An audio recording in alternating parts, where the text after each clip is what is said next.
Long ago, in a candle-lit Europe filled with music boxes, toy makers, and snowy Christmas Eves, one story captured the imagination of families in a way no other quite had.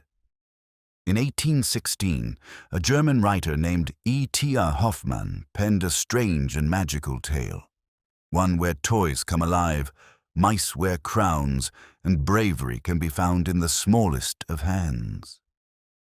This is not just a sweet Christmas story. It is a dreamlike adventure where the ordinary slips quietly into the extraordinary. A wooden nutcracker becomes a hero. A timid child faces a terrifying mouse king. And the line between waking life and imagination begins to blur just enough to make you wonder, what if your toys were waiting for nightfall too? So settle in, get cozy, and let yourself drift into a world of twinkling rooms, marching toy soldiers, and whispered magic hiding behind the Christmas tree. This is the original tale that inspired ballets, music, and generations of holiday traditions, but told as it was first imagined. Mysterious, whimsical, and full of wonder. Before we begin, don't forget to click the like button to help this story reach more listeners, and be sure to subscribe so you never miss another classic fairy tale here at Grandma's house. Now, let the Christmas Eve magic begin.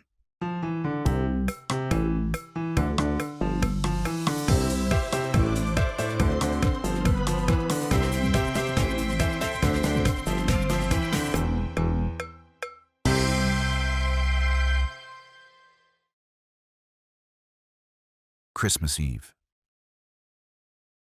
During the long, long day of the 24th of December, the children of Dr. Stahlbaum were not permitted to enter the parlor, much less the adjoining drawing room. Frederick and Maria sat nestled together in a corner of the back chamber. Dusky twilight had come on, and they felt quite gloomy and fearful, for as was commonly the case on this day, no light was brought into them. Fred, in great secrecy and in a whisper, informed his little sister, she was only just 7 years old, that ever since morning he had heard a rustling and a rattling, and now and then a gentle knocking, in the forbidden chambers. Not long ago, also, he had seen a little dark man with a large chest under his arm, gliding softly through the entry, but he knew very well that it was nobody but Godfather Drosselmeyer. Upon this, Maria clapped her little hands together for joy and exclaimed, "Ah, what beautiful things has Godfather Drosselmeyer made for us this time." Councillor Drosselmeyer was not a very handsome man. He was small and thin, had many wrinkles in his face. Over his right eye he had a large black patch, and he was without hair, for which reason he wore a very nice white wig. This was made of glass, however, and was a very ingenious piece of work. The godfather himself was very ingenious also. He understood all about clocks and watches, and could even make them. Accordingly, when any one of the beautiful clocks in Dr. Stahlbaum's house was sick and could not sing, Godfather Drosselmeyer would have to attend it. He would then take off his glass wig, pull off his brown coat, put on a blue apron, and pierce the clock with sharp-pointed instruments, which usually caused little Maria a great deal of anxiety. But it did the clock no harm. On the contrary, it became quite lively again, and began at once right merrily to rattle, and to strike, and to sing, so that it was a pleasure to all who heard it. Whenever he came, he always brought something pretty in his pocket for the children, sometimes a little man who moved his eyes and made a bow. At others, a box from which a little bird hopped out when it was opened. Sometimes one thing, sometimes another. When Christmas Eve came, he had always a beautiful piece of work prepared for them, which had cost him a great deal of trouble, and on this account it was always carefully preserved by their parents after he had given it to them. "Ah, what beautiful present has Godfather Drosselmeyer made for us this time," exclaimed Maria. It was Fred's opinion that this time it could be nothing else than a castle, in which all kinds of fine soldiers marched up and down and went through their exercises. Then other soldiers would come and try to break into the castle, but the soldiers within would fire off their cannon very bravely, until all roared and cracked again. No, no, cried Maria, interrupting him. "Godfather Drosselmeyer has told me of a lovely garden where there is a great lake, upon which beautiful swans swim about, with golden collars around their necks, and sing their sweetest songs. Then there comes a little girl out of the garden down along the lake, and coaxes the swans to the shore, and feeds them with sweet cake." "Swans never eat cake," interrupted Fred, somewhat roughly, "and even Godfather Drosselmeyer himself can't make a whole garden. After all, we have little good of his playthings. They are all taken right away from us again. I like what Papa and Mama give us much better, for we can keep their presents for ourselves, and do as we please with them." The children now began once more to guess what it could be this time. Maria thought that Miss Trutchen, her great doll, was growing very old, for she fell almost every moment upon the floor, and more awkwardly than ever, which could not happen without leaving sad marks upon her face, and as to neatness in dress, this was now altogether out of the question with her. Scolding did not help the matter in the least. Frederick declared, on the other hand, that a bay horse was wanting in his stable, and his troops were very deficient in cavalry, as his papa very well knew. By this time it had become quite dark. Frederick and Maria sat close together, and did not venture again to speak a word. It seemed now as if soft wings rustled around them, and very distant, but sweet music was heard at intervals. At this moment a shrill sound broke upon their ears.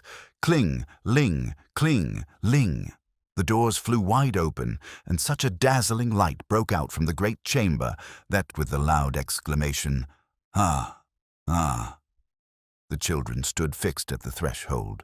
But Papa and Mama stepped to the door, took them by the hand, and said, "Come, come, dear children, and see what Christmas has brought you this year."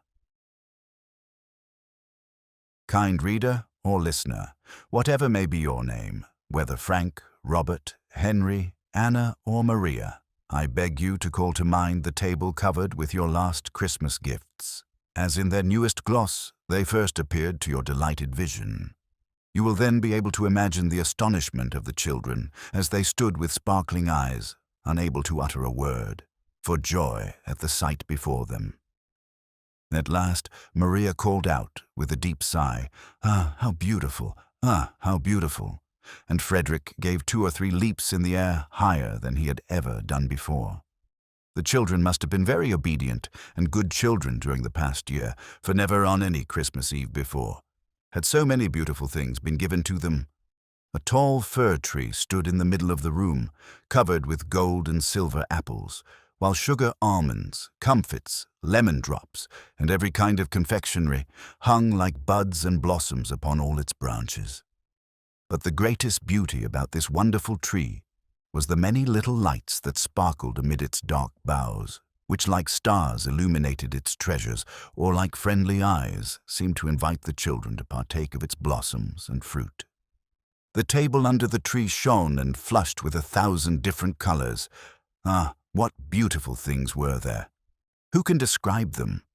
Maria spied the prettiest dolls, a tea set, all kinds of nice little furniture, and what eclipsed all the rest, a silk dress tastefully ornamented with gay ribbons which hung upon a frame before her eyes, so that she could view it on every side. This she did too, and exclaimed over and over again, "Ah, the sweet, ah, the dear, dear frock, and may I put it on? Yes, yes, may I really, though, wear it?" In the meanwhile, Fred had been galloping round and round the room trying his new bay horse, which, true enough, he had found, fastened by its bridle to the table. Dismounting again, he said it was a wild creature, but that was nothing. He would soon break him. He then reviewed his new regiment of hussars, who were very elegantly arrayed in red and gold, and carried silver weapons, and rode upon such bright shining horses that you would almost believe these were of pure silver also. The children had now become somewhat more composed, and turned to the picture books, which lay open on the table, where all kinds of beautiful flowers and gaily dressed people and boys and girls at play were painted as natural as if they were alive. Yes, the children had just turned to these singular books when, cling, ling, the bell was heard again. They knew that Godfather Drosselmeyer was now about to display his Christmas gift and ran towards a table that stood against the wall, covered by a curtain reaching from the ceiling to the floor. The curtain behind which he had remained so long concealed was quickly drawn aside, and what saw the children then? Upon a green meadow spangled with flowers stood a noble castle with clear glass windows and golden turrets. A musical clock began to play when the doors and windows flew open, and little men and women with feathers in their hats and long flowing trains were seen sauntering about in the rooms. In the middle hall, which seemed as if it were all on fire, so many little tapers were burning in silver chandeliers, there were children in white frocks and green jackets dancing to the sound of the music. A man in an emerald green cloak, at intervals, put his head out of the window, nodded, and then disappeared. And Godfather Drosselmeyer himself, only that he was not much bigger than Papa's thumb, came now and then to the door of the castle, looked about him, and then went in again. Fred, with his arms resting upon the table, gazed at the beautiful castle and the little walking and dancing figures, and then said, "Godfather Drosselmeyer, let me go into your castle." The counsellor gave him to understand that that could not be done, and he was right, for it was foolish in Fred to wish to go into a castle, which with all its golden turrets was not as high as his head. Fred saw that likewise himself. After a while, as the men and women kept walking back and forth, and the children danced, and the Emerald Man looked out at his window, and Godfather Drosselmeyer came to the door, and all without the least change. Fred called out impatiently, "Godfather Drosselmeyer, come out this time at the other door." "That can never be, dear Fred," said the counsellor. "Well then," continued Frederick, "let the green man who peeps out at the window walk about with the rest." "And that can never be," rejoined the counsellor. "Then the children must come down," cried Fred. "I want to see them nearer." "All that can never be, I say," replied the counsellor, a little out of humour. "As the mechanism is made, so it must remain." "So, oh," cried Fred in a drawling tone, "all that can never be. Listen, Godfather Drosselmeyer. If your little dressed-up figures in the castle there can do nothing else but always the same thing, they are not good for much, and I care very little about them. No, give me my hussars, who can maneuver backward and forward as I order them, and are not shut up in a house." With this, he darted towards a large table, drew up his regiment upon their silver horses, and let them trot and gallop and cut and slash to his heart's content. Maria also had softly stolen away, for she too was soon tired of the sauntering and dancing puppets in the castle. But as she was very amiable and good, she did not wish it to be observed so plainly in her as it was in her brother Fred. Counsellor Drosselmeyer turned to the parents and said, somewhat angrily, "An ingenious work like this was not made for stupid children. I will put up my castle again and carry it home." But their mother now stepped forward and desired to see the secret mechanism and curious works by which the little figures were set in motion. The counsellor took it all apart and then put it together again. While he was employed in this manner, he became good-natured once more, and gave the children some nice brown men and women with gilt faces, hands, and feet. They were all made of sweet thorn and smelt like gingerbread, at which Frederick and Maria were greatly delighted.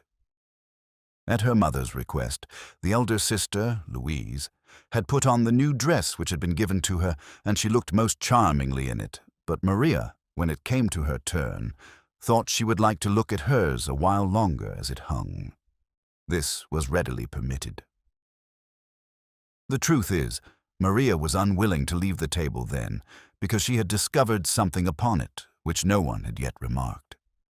By the marching out of Fred's hussars, who had been drawn up close to the tree, a curious little man came into view who stood there silent and retired, as if he were waiting quietly for his turn to be noticed. It must be confessed, a great deal could not be said in favor of the beauty of his figure, for not only was his rather broad, stout body out of all proportion to the little, slim legs that carried it, but his head was by far too large for either. A genteel dress went a great way to compensate for these defects, and led to the belief that he must be a man of taste and good breeding. He wore a hussar's jacket of beautiful bright violet, fastened together with white loops and buttons, pantaloons of exactly the same color, and the neatest boots that ever graced the foot of a student or an officer. They fitted as tight to his little legs as if they were painted upon them. It was laughable to see that in addition to this handsome apparel, he'd hung upon his back a narrow, clumsy cloak that looked as if it were made of wood, and upon his head he wore a woodman's cap. But Maria remembered that Godfather Drosselmeyer wore an old shabby cloak and an ugly cap, and still he was a dear, dear godfather. Maria could not help thinking also that even if Godfather Drosselmeyer were in other respects as well dressed as this little fellow, yet after all he would not look half so handsome as he. The longer Maria gazed upon the little man whom she had taken a liking to at first sight, the more she was sensible how much good nature and friendliness was expressed in his features. Nothing but kindness and benevolence shone in his clear green, though somewhat too prominent eyes. It was very becoming to the man that he wore about his chin a nicely trimmed beard of white cotton, for by this the sweet smile upon his deep red lips was rendered much more striking. "Ah, dear father," exclaimed Maria at last, "to whom belongs that charming little man by the tree there?" "He shall work industriously for you all, dear child," said her father. "He can crack the hardest nuts with his teeth, and he belongs as well to Louise as to you and Fred." With these words her father took him carefully from the table and raised up his wooden cloak, whereupon the little man stretched his mouth wide open and showed 2 rows of very white sharp teeth. At her father's bidding, Maria put in a nut, and crack! The man had bitten it in 2 so that the shell fell off, and Maria caught the sweet kernel in her hand. Maria and the other 2 children were now informed that this dainty little man came of the family of Nutcrackers, and practiced the profession of his forefathers. Maria was overjoyed at what she heard, and her father said, "Dear Maria, since friend Nutcracker is so great a favorite with you, I place him under your particular care and keeping, although, as I said before, Louise and Fred shall have as much right to his services as you." Maria took him immediately in her arms and set him to cracking nuts, but she picked out the smallest, that the little fellow need not stretch his mouth open so wide, which in truth was not very becoming to him. Louise sat down by her, and friend Nutcracker must perform the same service for her too, which he seemed to do quite willingly, for he kept smiling all the while very pleasantly. In the meantime, Fred had become tired of riding and parading his hussars, and when he heard the nuts crack so merrily, he ran to his sister and laughed very heartily at the droll little man, who now, since Fred must have a share in the sport, passed from hand to hand, and thus there was no end to his labor. Fred always chose the biggest and hardest nuts when all at once. Crack, crack it went, and 3 teeth fell out of Nutcracker's mouth, and his whole under jaw became loose and rickety. "Ah, my poor dear Nutcracker," said Maria, and snatched him out of Fred's hands. "That's a stupid fellow," said Fred. "He wants to be a nutcracker, and has poor teeth. He don't understand his trade. Give him to me, Maria. He shall crack nuts for me if he loses all his teeth and his whole chin into the bargain.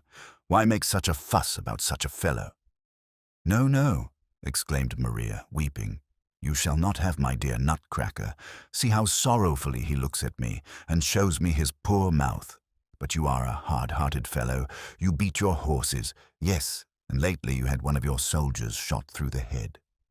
"That's all right," said Fred, "though you don't understand it. But Nutcracker belongs as much to me as to you, so let me have him." Maria began to cry bitterly and rolled up the sick Nutcracker as quickly as she could in her little pocket handkerchief. Their parents now came up with Godfather Drosselmeyer. The latter, to Maria's great distress, took Fred's part.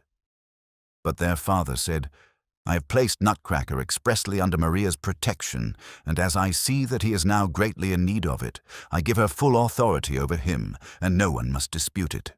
Besides, I wonder at Fred, that he should require farther duty from one who has been maimed in the service. As a good soldier, He ought to know that the wounded are not expected to take their place in the ranks. Fred was much ashamed, and without troubling himself farther about Nuts or Nutcracker, stole around to the opposite end of the table, where his hussars, after stationing suitable outposts, had encamped for the night. Maria collected together Nutcracker's lost teeth, tied up his wounded chin with a nice white ribbon which she had taken from her dress, and then wrapped up the little fellow more carefully than ever in her handkerchief, for he looked very pale and frightened. Thus she held him, rocking him in her arms like a little child, while she looked over the beautiful pictures of the new picture book, which she found among her other Christmas gifts.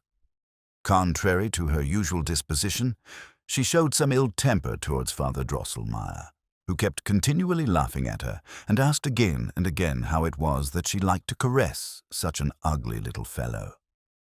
That singular comparison with Drosselmeyer, which she made when her eyes first fell upon Nutcracker, now came again into her mind, and she said very seriously, "Who knows, dear godfather, if you were dressed like my sweet Nutcracker and had on such bright little boots, who knows but you would then be as handsome as he is?" Maria could not tell why her parents laughed so loudly at this, and why the councillor's face turned so red, and he, for his part, did not laugh half so heartily this time as he had done more than once before. It is likely there was some particular reason for it. In the sitting-room of the doctor's house, just as you enter the room, there stands on the left hand, close against the wall, a high glass case in which the children preserve all the beautiful things which are given to them every year. Louise was quite a little girl when her father had the case made by a skillful joiner, who set in it such large, clear panes of glass, and arranged all the parts so well together that everything looked much brighter and handsomer when on its shelves than when it was held in the hands. On the upper shelf, which Maria and Fred were unable to reach, stood all Godfather Drosselmeyer's curious machines. Immediately below this was a shelf for the picture books. The two lower shelves Maria and Fred filled up as they pleased, but it always happened that Maria used the lower one as a house for her dolls, while Fred, on the contrary, cantoned his troops in the one above. And so it happened today, for while Fred set his hussars in order above, Maria, having laid Miss Trutchen aside and having installed the new and sweetly addressed doll in her best furnished chamber below, had invited herself to tea with her. I have said that the chamber was well furnished, and it is true. Here was a nice chintz sofa and several tiny chairs. There stood a tea-table, but above all there was a clean, white little bed for her doll to repose upon. All these things were arranged in one corner of the glass case, the sides of which were hung with gay pictures, and it will readily be supposed that in such a chamber the new doll, Miss Clara, must have found herself very comfortable. It was now late in the evening, and night indeed was close at hand, and Godfather Drosselmeyer had long since gone home. Yet still the children could not leave the glass case, although their mother repeatedly told them that it was high time to go to bed. "It is true," cried Fred at last. "The poor fellows," meaning his hussars, "would like to get a little rest, and as long as I am here, not one of them will dare to nod. I know that." With these words he went up to bed. But Maria begged very hard. "Only leave me here a little while, dear mother. I have 2 or 3 things to attend to, and when they are done I will go immediately to bed." Maria was a very good and sensible child, and therefore her mother could leave her alone with her playthings without anxiety. But for fear she might become so much interested in her new doll and other presents as to forget the lights which burned around the glass case, her mother blew them all out and left only the lamp which hung down from the ceiling in the middle of the chamber and which diffused a soft, pleasant light. "Come in soon, dear Maria, or you will not be up in time tomorrow morning," called her mother as she went up to bed.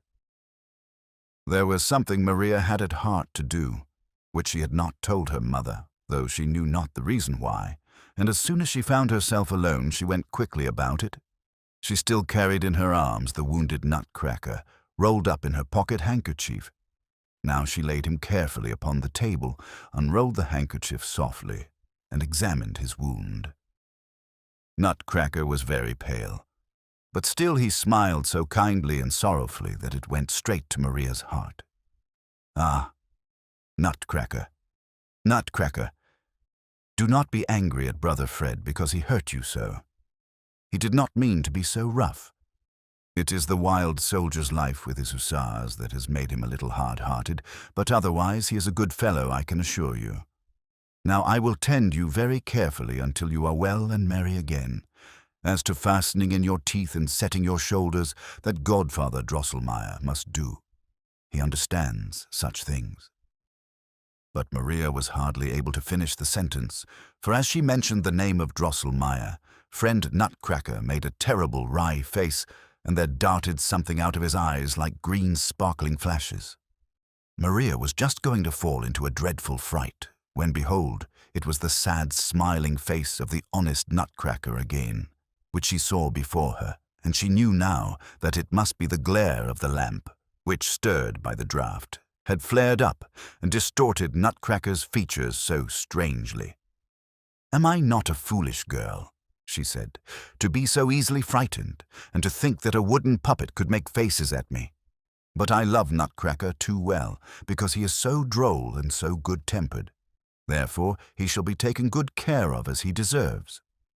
With this, Maria took friend Nutcracker in her arms, walked to the glass case, stooped down, and said to her new doll, "Pray, Miss Clara, be so good as to give up your bed to the sick and wounded Nutcracker, and make out as well as you can with the sofa.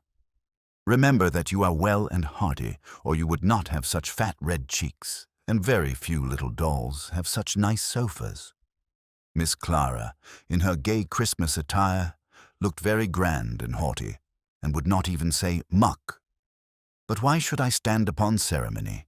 said Maria, and she took out the bed, laid little Nutcracker down upon it softly, and gently rolled a nice ribbon which she wore around her waist about his poor shoulders, and then drew the bedclothes over him snugly, so that there was nothing to be seen of him below the nose.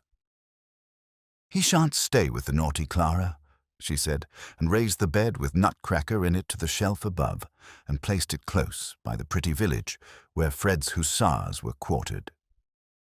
She locked the case, and was about to go up to bed when, listen, children, when softly, softly it began to rustle, and to whisper, and to rattle round and round, under the hearth, behind the chairs, behind the cupboards and glass case.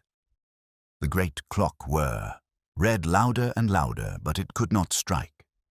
Maria turned toward it, and there the large gilt owl that sat on the top had dropped down its wings, so that they covered the whole face, and it stretched out its ugly head with the short crooked beak, and looked just like a cat.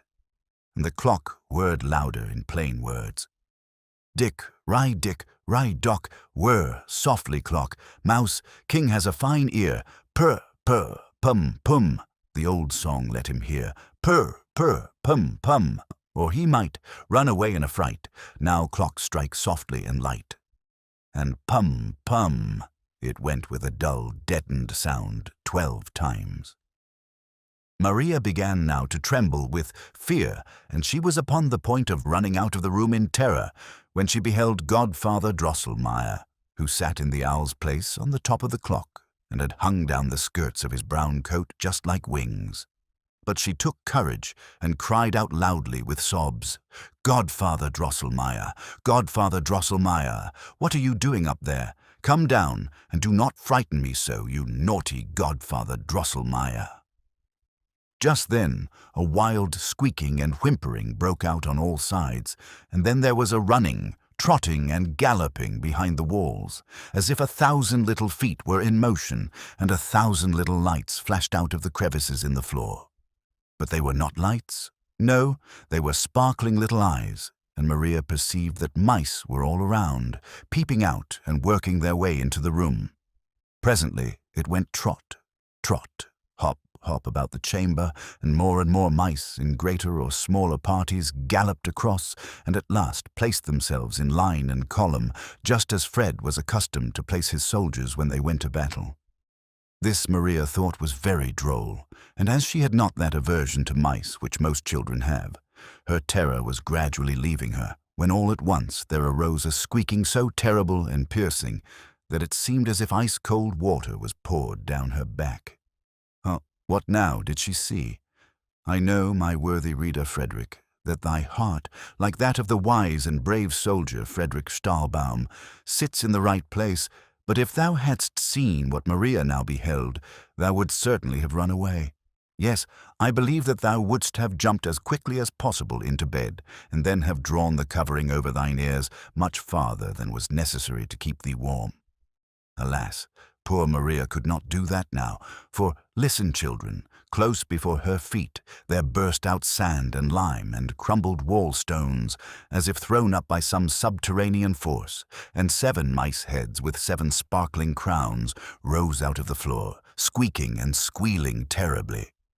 Presently, the mouse's body, to which these 7 heads belonged, worked its way out, and the great mouse, crowned with the 7 diadems, squeaking loudly, huzzayed in full chorus as he advanced to meet his army, which at once set itself in motion, and hot, trot it went, alas, straight towards the glass case, straight towards poor Maria, who stood close before it.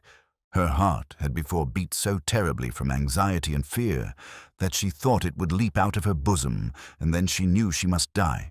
But now it seemed as if the blood stood still in her veins. Half fainting, she tottered backward, when clatter, clatter, rattle, rattle it went, and a glass pane which she had struck with her elbow fell in pieces at her feet. She felt at the moment a sharp pain in her left arm, but her heart all at once became much lighter.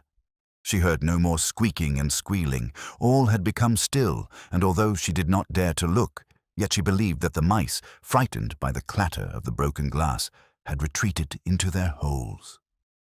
But what was that again? Close behind her in the glass case a strange bustling and rustling began, and little fine voices were heard. Up, up, awake, arms take, awake to the fight, this night, up, up to the fight. And all the while something rang out clear and sweet like little bells. "Ah, that is my dear musical clock," exclaimed Maria joyfully, and turned quickly to look. She then saw how it flashed and lightened strangely in the glass case, and there was a great stir and bustle upon the shelves. Many little figures crossed up and down by each other and worked and stretched out their arms as if they were making ready.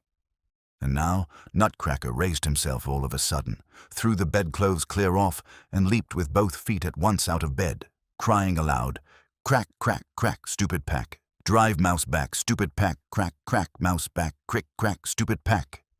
With these words he drew his little sword, flourished it in the air, and exclaimed, "My loving vassals, friends and brothers, will you stand by me in the hard fight?"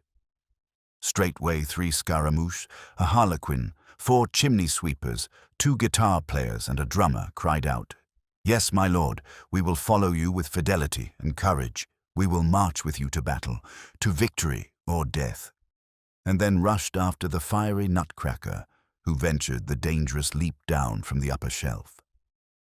Ah, it was easy enough for them to perform this feat, for beside the fine garments of thick cloth and silk which they wore, the inside of their bodies were made of cotton and tow, so that they came down plump like bags of wool. But poor Nutcracker had certainly broken his arms or his legs, for remember, it was almost 2 feet from the shelf where he stood to the floor, and his body was as brittle as if it had been cut out of linden wood. Yes, Nutcracker would certainly have broken his arms or his legs if, at the moment when he leapt, Miss Clara had not sprung quickly from the sofa and caught the hero with his drawn sword in her soft arms. "Ah, thou dear, good Clara," sobbed Maria, "how I have wronged thee! Thou didst certainly resign thy bed willingly to little Nutcracker." But Miss Clara now spoke, as she softly pressed the young hero to her silken bosom. "You will not, oh my lord, sick and wounded as you are, share the dangers of the fight. See how your brave vassals assemble themselves, eager for the affray and certain of conquest. Scaramouche, harlequin, chimney-sweepers, guitar-players, drummer are all ready drawn up below, and the china figures on the shelf stir and move strangely. Will you not, oh, my lord, repose upon the sofa, or from my arms look down upon your victory?" Thus spoke Clara. But Nutcracker demeaned himself very ungraciously, for he kicked and struggled so violently with his legs that Clara was obliged to set him quickly down upon the floor. He then, however, dropped gracefully upon one knee and said, "Fair lady, the recollection of thy favour and condescension will go with me into the battle and the strife." Clara then stooped so low that she could take him by the arm, raised him gently from his knees, took off her bespangled girdle, and was about to throw it across his neck. But little Nutcracker stepped 2 paces backward, laid his hand upon his breast, and said very earnestly, "Not so, fair lady, lavish not thy favours thus upon me, for—" He stopped, sighed heavily, tore off the ribbon which Maria had bound about his shoulders, pressed it to his lips, hung it across him like a scarf, and then boldly flourishing his bright little blade, leaped like a bird over the edge of the glass case upon the floor.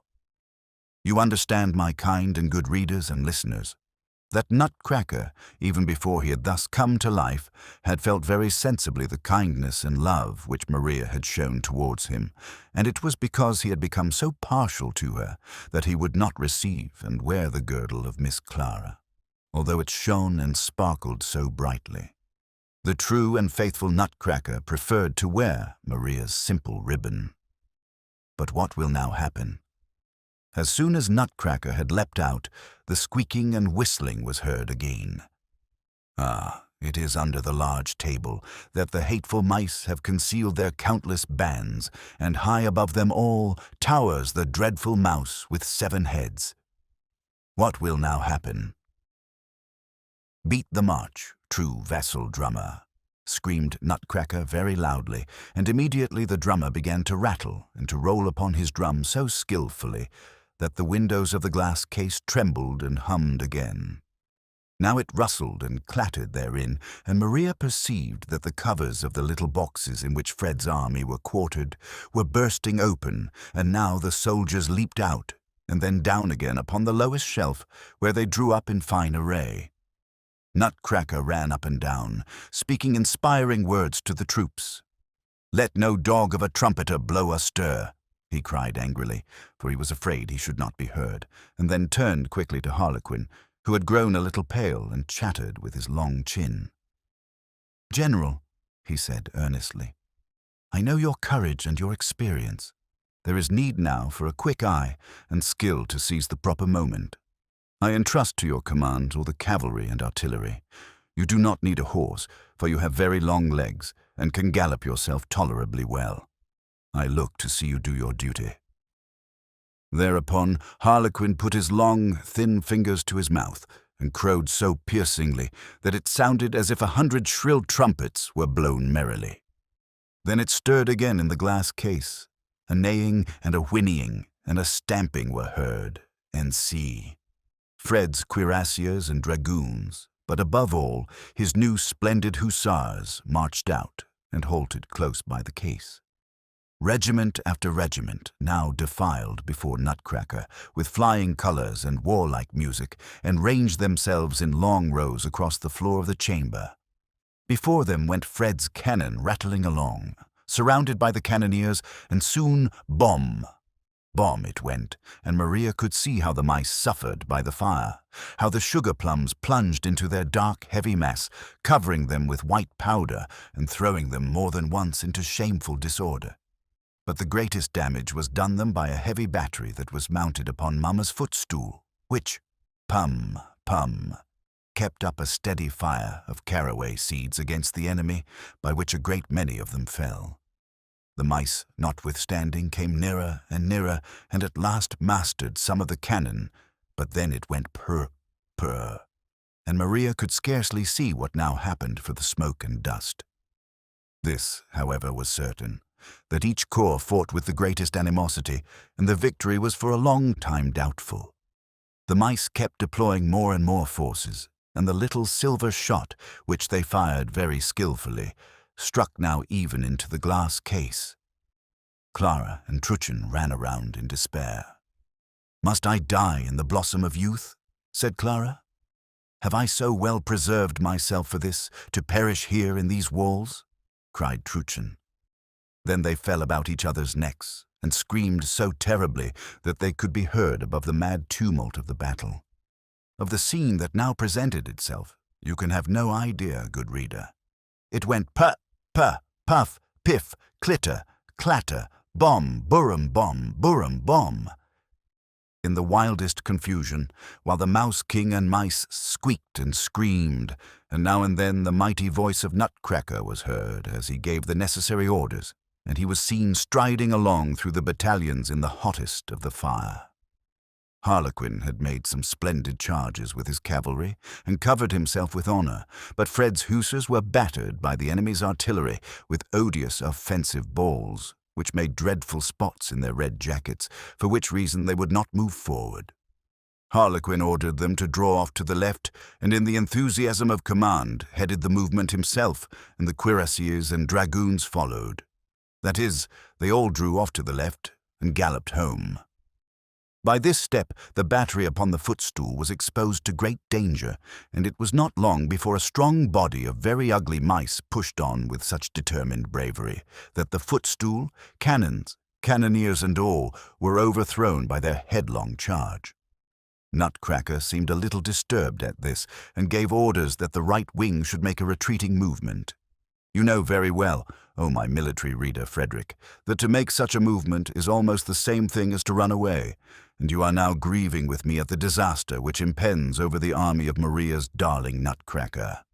But turn your eyes from this scene, and view the left wing, where all is still in good order, and where there is yet great hope, both for the general and the army. During the hottest of the fight, large masses of mice cavalry had debouched softly from under the settee, and amid loud and hideous squeaking had thrown themselves with fury upon the left wing. But what an obstinate resistance did they meet with there!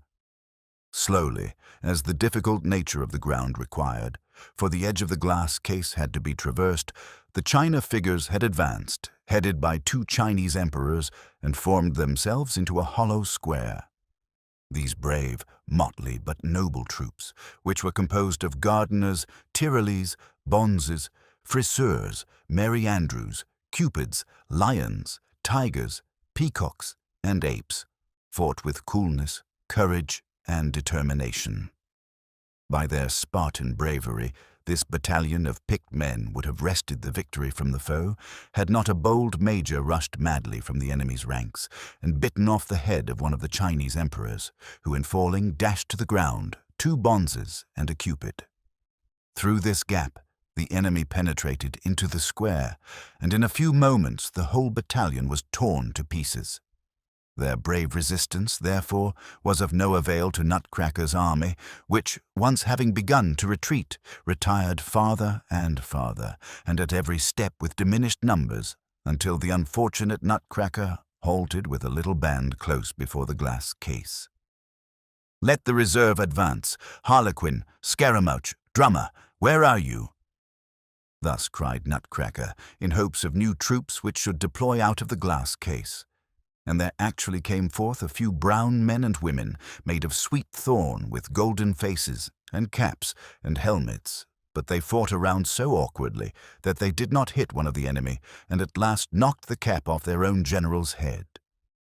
The enemy's chasseurs, too, bit off their legs before long, so that they tumbled over and carried with them to the ground some of Nutcracker's best officers.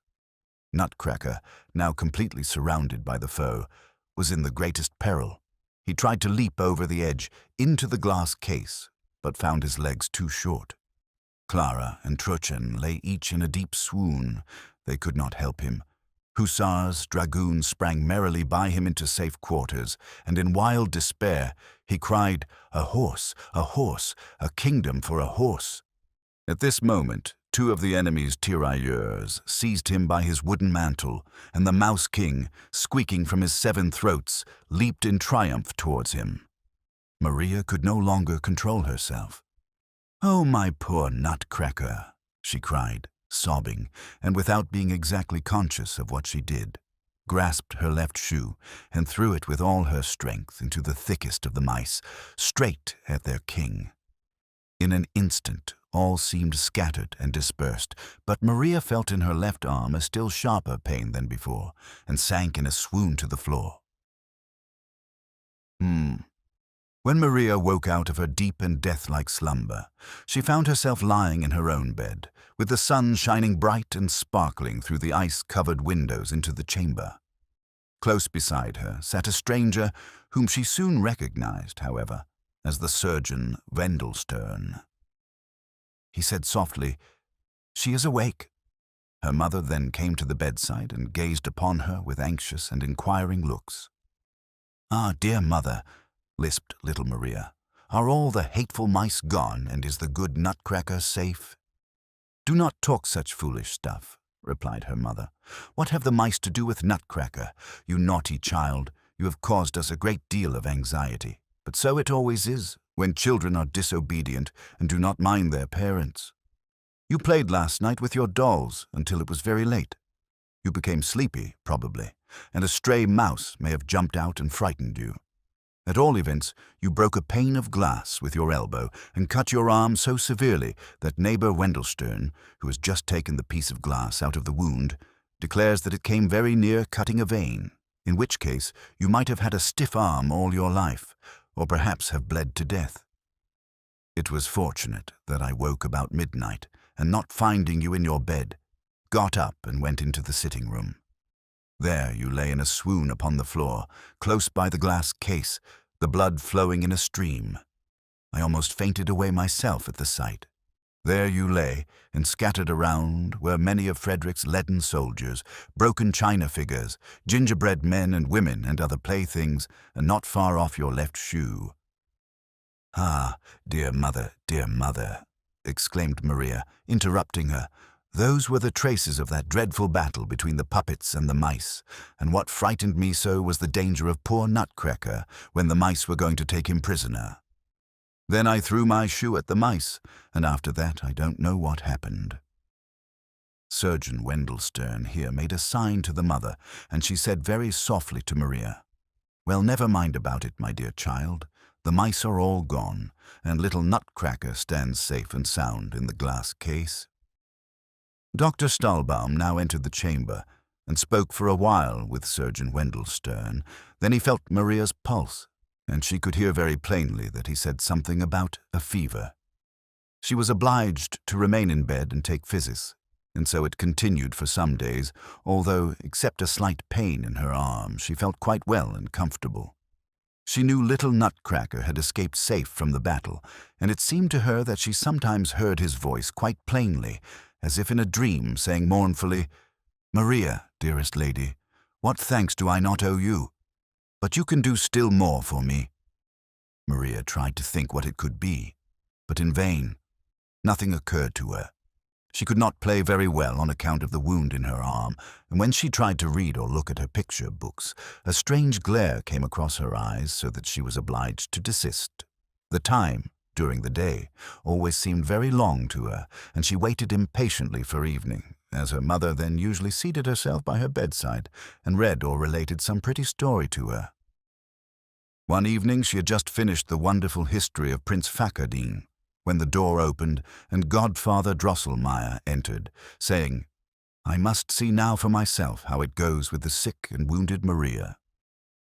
As soon as Maria saw Godfather Drosselmeyer in his brown coat, the image of that night in which Nutcracker lost the battle against the mice returned vividly to her mind, and she cried out involuntarily, "Oh, Godfather Drosselmeyer, you have been very naughty. I saw you as you sat upon the clock and covered it with your wings so that it should not strike loud to scare away the mice. I heard how you called out to the Mouse King. Why did you not come to help us, me and the poor Nutcracker? It is all your fault, naughty Godfather Drosselmeyer, that I must be here sick in bed." Her mother was quite frightened at this and said, "What is the matter with you, dear Maria?" But Godfather Drosselmeyer made very strange faces and said in a grating, monotonous tone, "Pendulum must whir, whir, whir, this way, that way. Clock will strike. Tired of ticking all the day, softly whir, whir, whir, strike cling, clang, strike clang, cling, bing and bang and bang and bing, 'twill scare away the Mouse King. Then owl in swift flight comes at dead of night. Pendulum must whir, whir, clock will strike cling, clang, this way, that way, tired of ticking all the day, bing, bang, and Mouse King scare away, whir, whir, purr, purr. Maria stared at Godfather Drosselmeyer, for he did not look at all as he usually did, but appeared much uglier, and he moved his right arm backward and forward, like a puppet pulled by wires. She would have been afraid of him if her mother had not been present, and if Fred had not slipped in the meanwhile, and interrupted him with loud laughter. "Ha ha, Godfather Drosselmeyer," cried Fred, "you are today too droll again. You act just like my harlequin that I threw into the lumber room long ago." But their mother was very serious and said, "Dear counselor, this is very strange sport. What do you really mean by it?" "Gracious me," replied Drosselmeyer, laughing. "Have you forgotten, then, my pretty watchmaker's song? I always sing it to such patience as Maria." With this, he drew his chair close to her bed and said, "Do not be angry that I did not pick out the Mouse King's 14 eyes. That could not be, but instead I have in store for you a very agreeable surprise." The counselor, with these words, put his hand in his pocket, drew something out slowly, and behold, it was Nutcracker, with his lost teeth nicely fastened in, and his lame chin well set and sound. Maria cried aloud with joy, while her mother smiled and said, "You see now, Maria, that Godfather Drosselmeyer meant well by your little Nutcracker.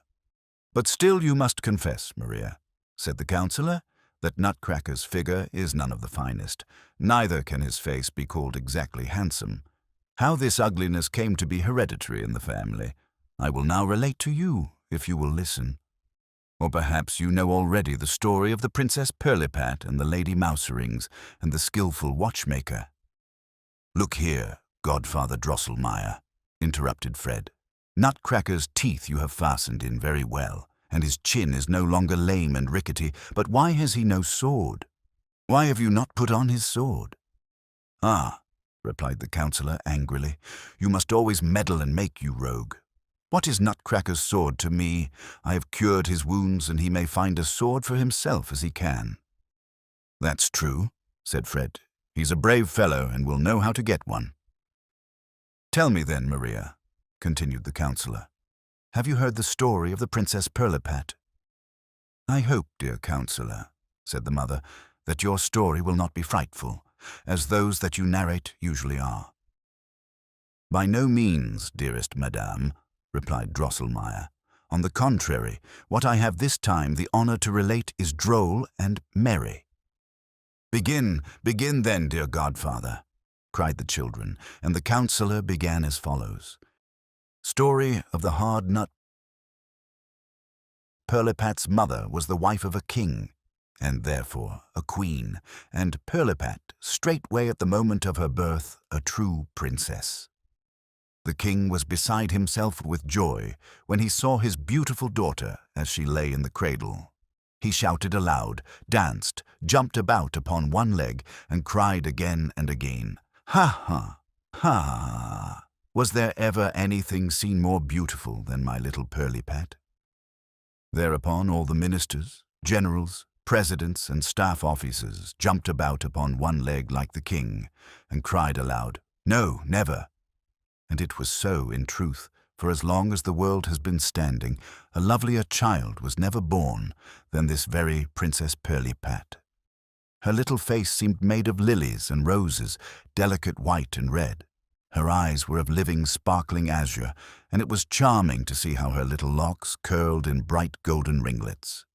Besides this, Pirlipat had brought into the world 2 rows of little pearly teeth, with which 2 hours after her birth, she bit the High Chancellor's finger, as he was examining her features too closely, so that he screamed out, "Oh, Gemini!" Others assert that he screamed out, "Oh, Cricky!" But on this point, authorities are at the present day divided. Well, little Pirlipat bit the High Chancellor's finger, and the enraptured land knew now that some sense dwelt in Pirlipat's beautiful body. As has been said, all were delighted. The queen alone was very anxious and uneasy, and no one knew wherefore, but everybody remarked with surprise the care with which she watched Pirlipat's cradle. Besides that, the doors were guarded by soldiers, and not counting the 2 nurses, who always remained close by the cradle, 6 maids night after night sat in the room to watch. But what seemed very foolish, and no one could understand the meaning of it, was this. Each of these 6 maids must have a cat upon her lap, and stroke it the whole night through, and thus keep it continually purring. It is impossible that you, dear children, can guess why Pirlipat's mother made all these arrangements, but I know, and will straightway tell you. It happened that once upon a time many great kings and fine princes were assembled at the court of Pirlipat's father, on which occasion much splendor was displayed. The theaters were crowded, balls were given, and tournaments held almost every day. The king, in order to show plainly that he was in no want of gold and silver, was resolved to take a good handful out of his royal treasury and expend it in a suitable manner. Therefore, as soon as he had been privately informed by the overseer of the kitchen that the court astronomer had predicted the right time for killing, he ordered a great feast of sausages, leapt into his carriage, and went himself to invite the assembled kings and princes, to take a little soup with him in order to enjoy the agreeable surprise which he had prepared for them. Upon his return, he said very affectionately to the queen, "You know, my dear, how extremely fond I am of sausages."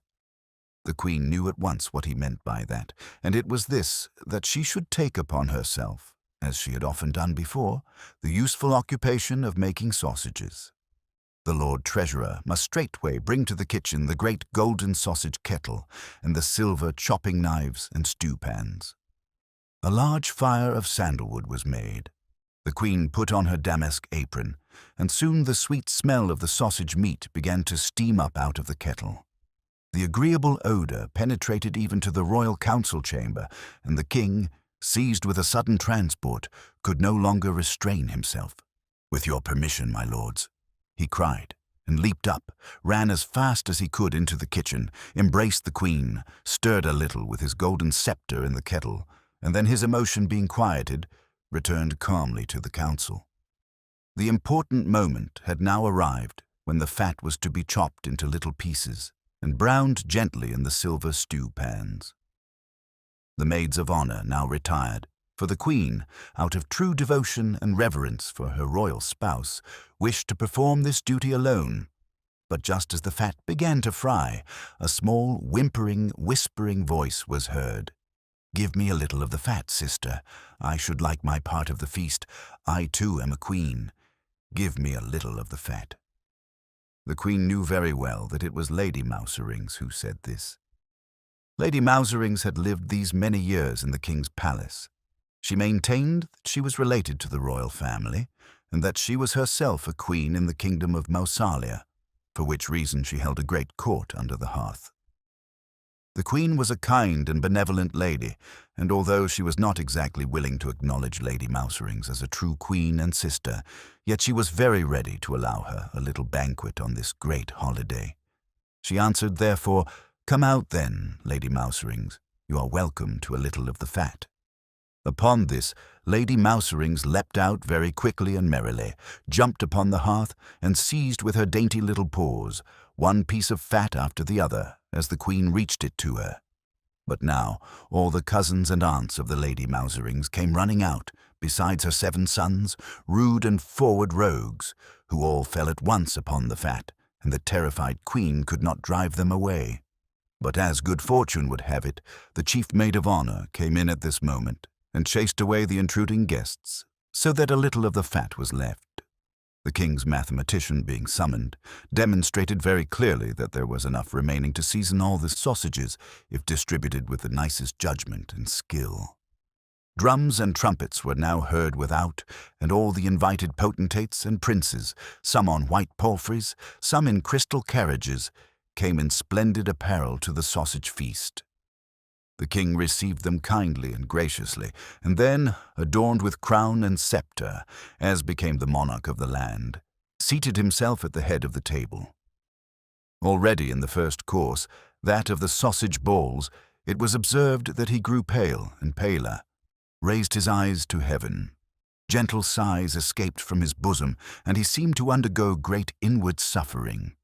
But in the second course, which consisted of the long sausages, he sank back upon his throne, sobbing and moaning, held both bands to his face, and at last wept and groaned aloud. All sprang up from the table. The royal physician tried in vain to feel the pulse of the unhappy monarch. A deep-seated, unknown torture appeared to agitate him. At last, after much anxiety, and after the application of some very strong remedies, the king seemed to come a little to himself, and stammered out, scarce audibly, the words, "Too little fat." Then the queen threw herself in despair at his feet, and sobbed out, "Oh, my poor, unhappy royal husband! Alas, how great must be the suffering which you endure! But see the guilty one at your feet. Punish her without mercy. Alas, Lady Mouserings with her 7 sons, and aunts and cousins, have eaten up the fat, and—" With these words, she fell right over backwards in a swoon. Then the king, full of rage, leaped up and cried out, "Chief Maid of Honor, how happened that?" The chief maid of honor told the story, as much as she knew of it, and the king resolved to take vengeance upon Lady Mouserings and her family for having eaten up the fat of his sausages. The Privy Council was called, and it was resolved to summon Lady Mouserings to trial and confiscate all her estates.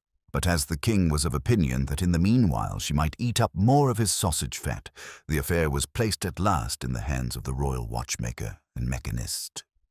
This man, whose name was the same as mine, to wit, Christian Elias Drosselmeyer, engaged, by means of a very singular and deep political scheme, to drive Lady Mouserings and her family from the palace forever. He invented, therefore, several curious little machines, in which a piece of toasted fat was fastened to a thread, and these Drosselmeyer placed around Lady Mousering's dwelling. Lady Mouserings was much too wise not to see through Drosselmeyer's craft, but all her warnings, all her entreaties were of no avail. Every one of her 7 sons, and many of her cousins and aunts, went into Drosselmeyer's machines, and, as they tried to snap away the fat, were caught by an iron grating, which fell suddenly down behind them, and were afterwards miserably slaughtered in the kitchen. Lady Mouserings, with a little remnant of her family, forsook the dreadful place. Grief, despair, revenge filled her bosom. The court revelled in joy at this event, but the queen was very anxious, for she knew the disposition of Lady Mouserings, and was very sure that she would not suffer the death of her sons to go unavenged. In fact, Lady Mouserings appeared one day when the queen was in the kitchen preparing a harslet hash for her royal husband, a dish of which he was very fond, and said, "My sons, my cousins and aunts are destroyed. Take care, queen, that mouse queen does not bite thy little princess in 2. Take good care." With this she disappeared and was not seen again. But the queen was so frightened that she let the hash fall into the fire, and thus a second time Lady Mouserings spoiled a favourite dish for the king, at which he was very angry. "But this, dear children," said Drosselmeyer, "is enough for tonight. The rest at another time." Maria, who had her own thoughts about this story, begged Godfather Drosselmeyer very hard to go on, but she could not prevail upon him. He rose, saying, "Too much at once is bad for the health. The rest tomorrow." As the councillor was just stepping out of the room, Fred called out, "Tell me, Godfather Drosselmeyer, is it then really true that you invented mouse-traps?" "How can you ask such a silly question?" said his mother, but the councillor smiled mysteriously, and said in an undertone, "Am I a skilful watchmaker, and yet not able to invent a mouse-trap?" "You know now, children," commenced Councillor Drosselmeyer on the following evening, "why the queen took such care in guarding the beautiful Princess Pirlipat. Was it not to be feared that Lady Mouserings would execute her threat, that she would come again and bite the little princess to death? Drosselmeyer's machines were not the least protection against the wise and prudent Lady Mouserings. But the court astronomer, who was at the same time private stargazer and fortune-teller to His Majesty, declared it to be his opinion that the family of Baron Purr would be able to keep Lady Mouserings from the cradle. Most of that name were secretaries of legation at court, with little to do, though always at hand for an embassy to a foreign power. But they must now render themselves useful at home. And thus it came that each of the waiting women must hold a son of that family upon her lap, and by continual and attentive fondling, lighten the severe public duties which fell to their lot. Late one night, the two chief nurses, who sat close by the cradle, started up out of a deep sleep. All around lay in quiet slumber, no purring, the stillness of the grave. Even the death watch could be heard ticking. And what was the terror of the two chief waiting women, as they just saw before them a large, dreadful mouse, which stood erect upon its hind feet and had laid its ugly head close against the face of the princess. With a cry of terror they jumped up. All awoke, but in a moment Lady Mouserings, for the great mouse by Pirlipat's cradle was no one but she, ran as fast as she could to the corner of the chamber. The secretaries of legation leaped after her, but too late. She had disappeared through a hole in the chamber floor. Little Pirlipat awoke at the noise and wept bitterly. "Thank heaven," cried the nurse. "She lives. She lives." But how great was their terror when they looked at Pirlipat and saw what a change had taken place in the sweet, beautiful child. Instead of the white and red face with golden locks, a large, ill-shaped head sat upon her thin, shriveled body. Her azure blue eyes were changed into green staring ones, and her little mouth had stretched itself from ear to ear. The queen was brought to death's door by grief and sorrow, and it was found necessary to hang the king's library with thick wadded tapestry. For again and again he ran his head against the wall, crying out at every time in lamentable tones, "Ah me, unhappy monarch!" He might now have seen how much better it would have been to eat his sausages without fat, and to leave Lady Mouserings and her family at peace under the hearth. But Pirlipat's royal father did not think about this. He laid all the blame upon the court watchmaker and mechanist, Christian Elias Drosselmeyer of Nuremberg. He therefore wisely decreed that Drosselmeyer should restore the Princess Pirlipat to her former condition within 4 weeks, or at least find out some certain and infallible method of effecting this. Otherwise, he should suffer a shameful death under the axe of the executioner. Drosselmeyer was not a little terrified, but he had great confidence in his skill and good fortune, and began immediately the first operation which he thought useful. He took little Princess Pirlipat apart with great dexterity, unscrewed her little hands and feet, and carefully examined her inward structure. But he found, alas, that the princess would grow uglier as she grew bigger, and knew not what to do or what to advise. He put the princess carefully together again, and sank down by her cradle in despair, for he was not allowed to leave it. The 4th week had commenced. Yes, Thursday had come, when the king looked in with flashing eyes and, shaking his scepter at him, cried, "Christian Elias Drosselmeyer, cure the princess, or thou must die." Drosselmeyer began to weep bitterly, but the Princess Pirlipat lay as happy as the day and cracked nuts.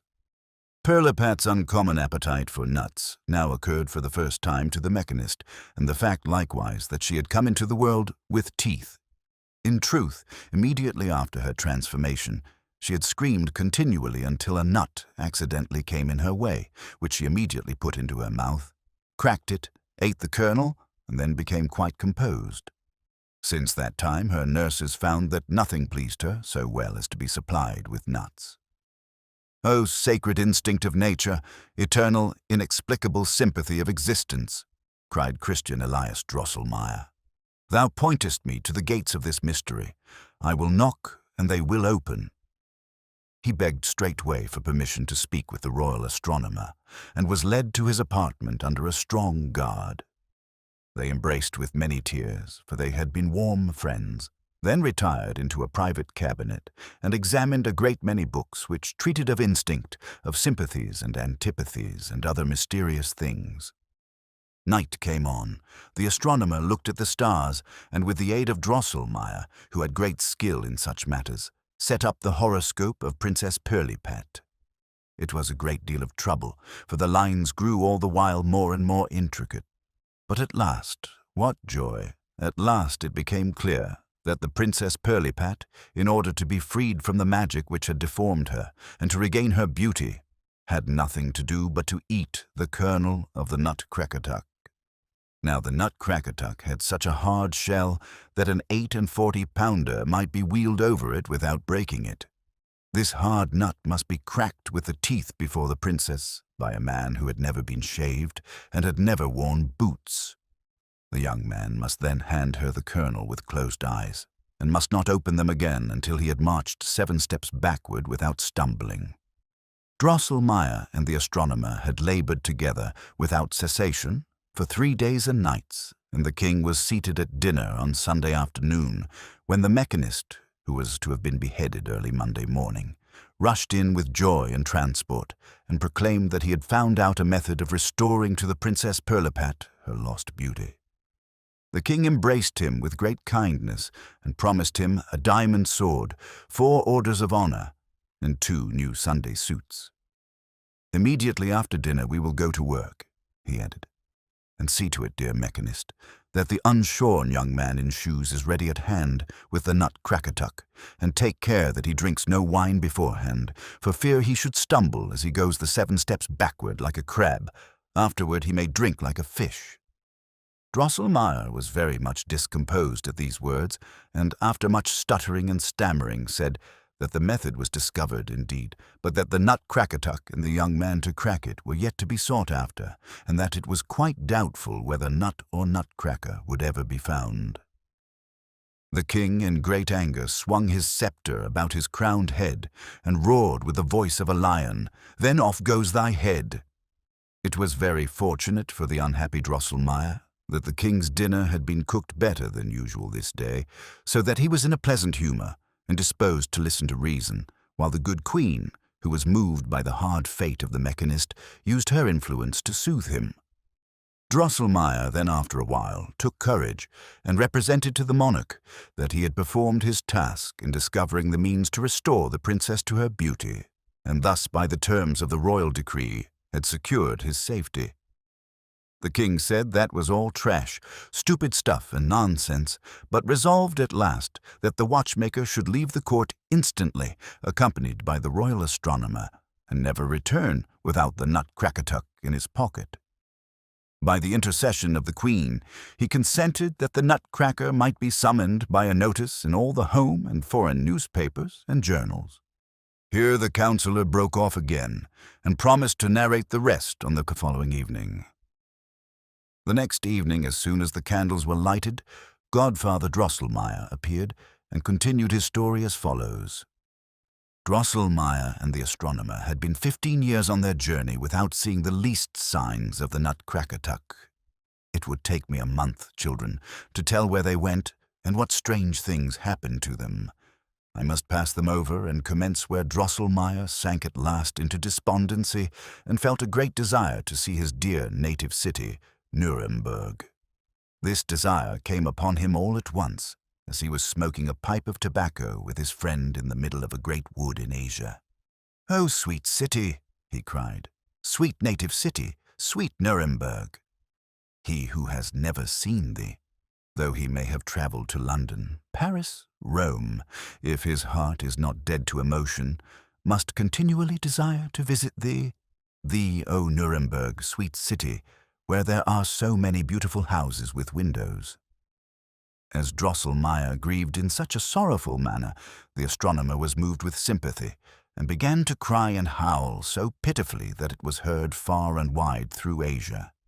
He soon composed himself again, wiped the tears out of his eyes, and said, "But why, my respected colleague, why sit here and howl? Why should we not go to Nuremberg? Is it not all the same, wherever we seek after this miserable Nutcracker?"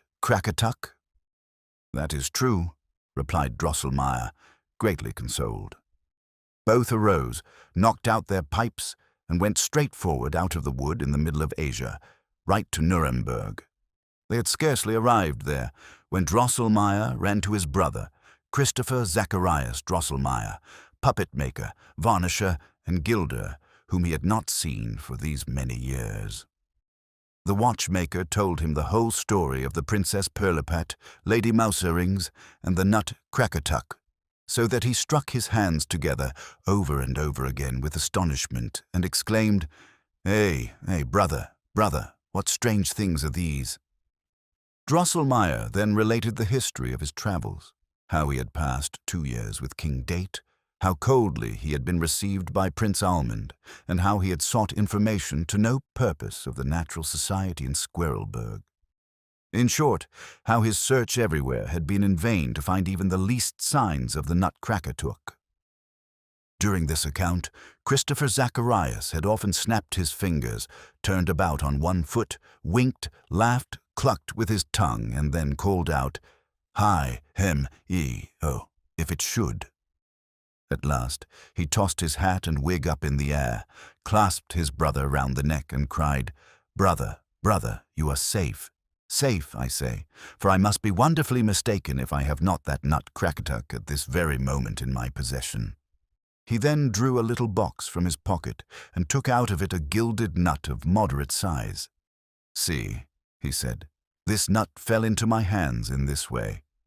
Many years ago, a stranger came here at Christmas time with a sack full of nuts, which he offered for sale cheap. Just as he passed my shop, he got into a quarrel with a nut seller of this city, who did not like to see a stranger come hither to undersell him, and for this reason attacked him. The man put down his sack upon the ground, the better to defend himself, and at the same moment a heavily laden wagon passed directly over it.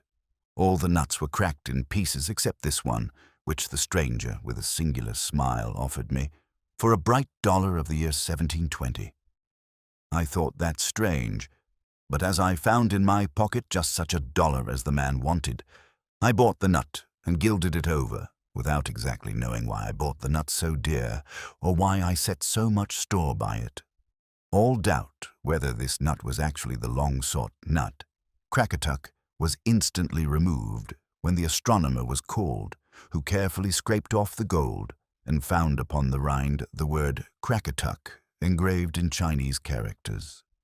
The joy of the travelers was beyond bounds, and the brother the happiest man under the sun, for Drosselmeyer assured him that his fortune was made, since he would have a considerable pension for the rest of his days, and then there was the gold which had been scraped off.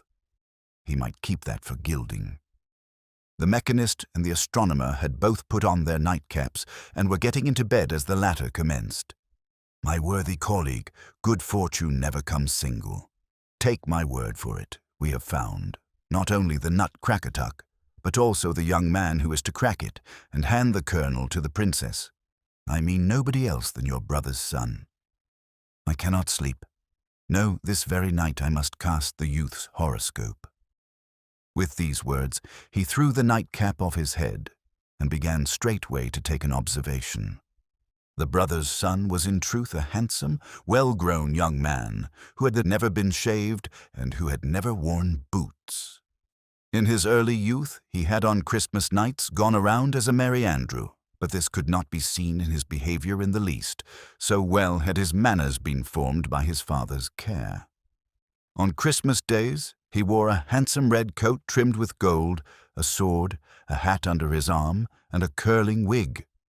In this fine dress he would stand in his father's shop and out of gallantry crack nuts for the young girls, for which reason he was called the handsome Nutcracker. On the following morning the astronomer was in raptures. He fell upon the mechanist's neck and cried, "It is he! We have him! He is found!" But there are 2 things, worthy colleague, which we must see to. In the first place, we must braid for your excellent nephew a stout wooden queue, which shall be joined in such a way to his lower jaw that it can move it with great force. In the next place, when we arrive at the king's palace, we must let no one know that we have brought the young man with us who is to crack the Nutcracker. It is best that he should not be found for a long time. I read in his horoscope that after many young men have broken their teeth to no purpose, the king will promise to him who cracks the nut and restores to the princess her lost beauty, the princess herself, and the succession to the throne as a reward.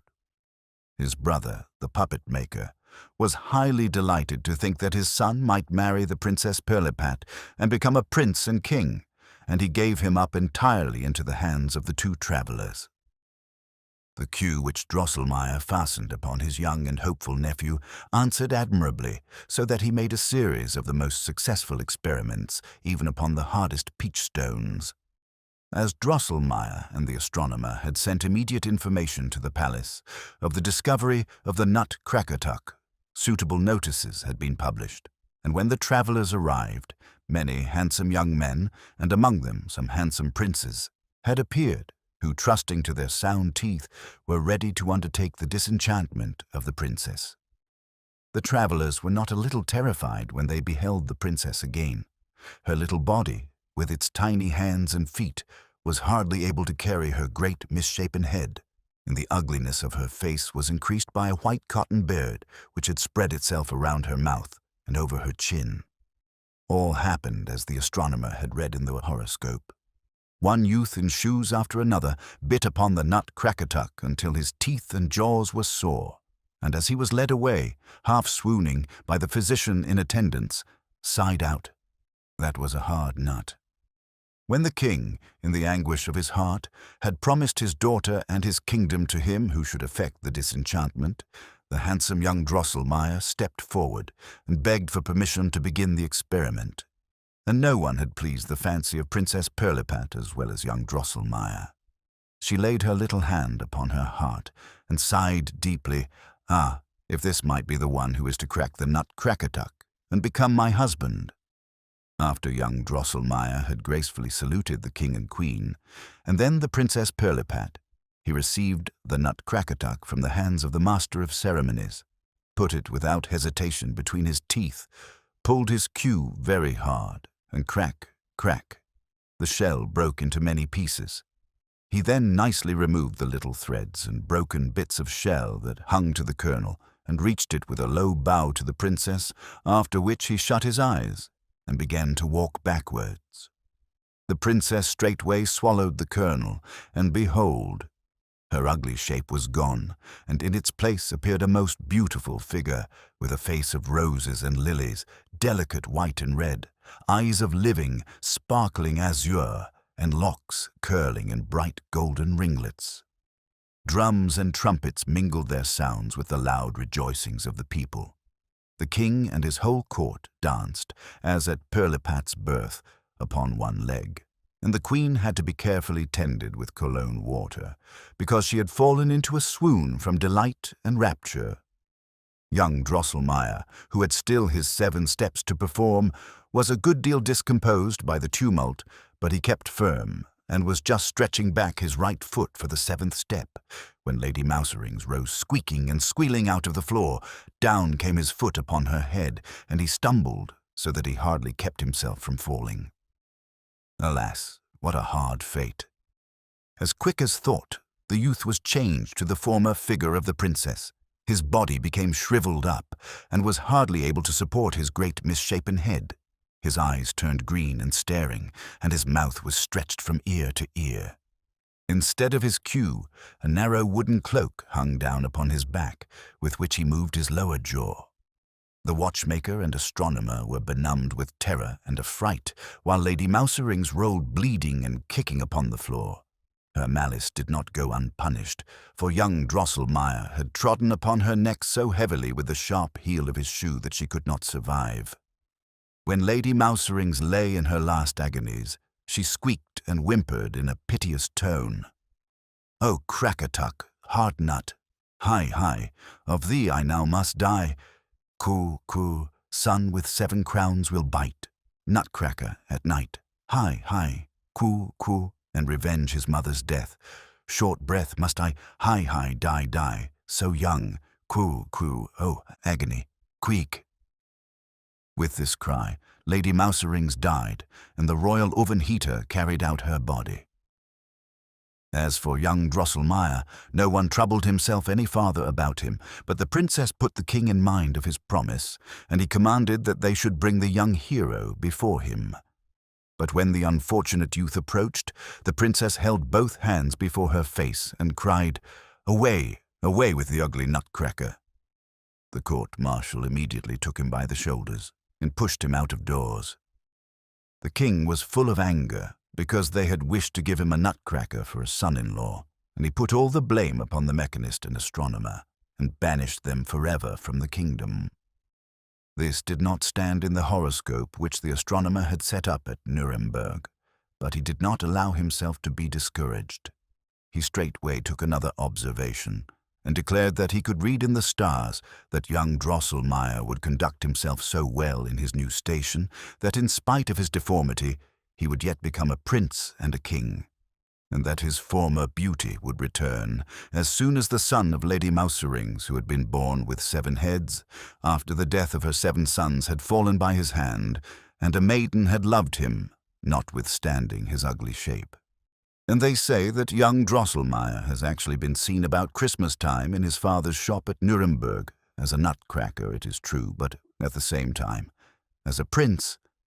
This, children, is the story of the hard nut.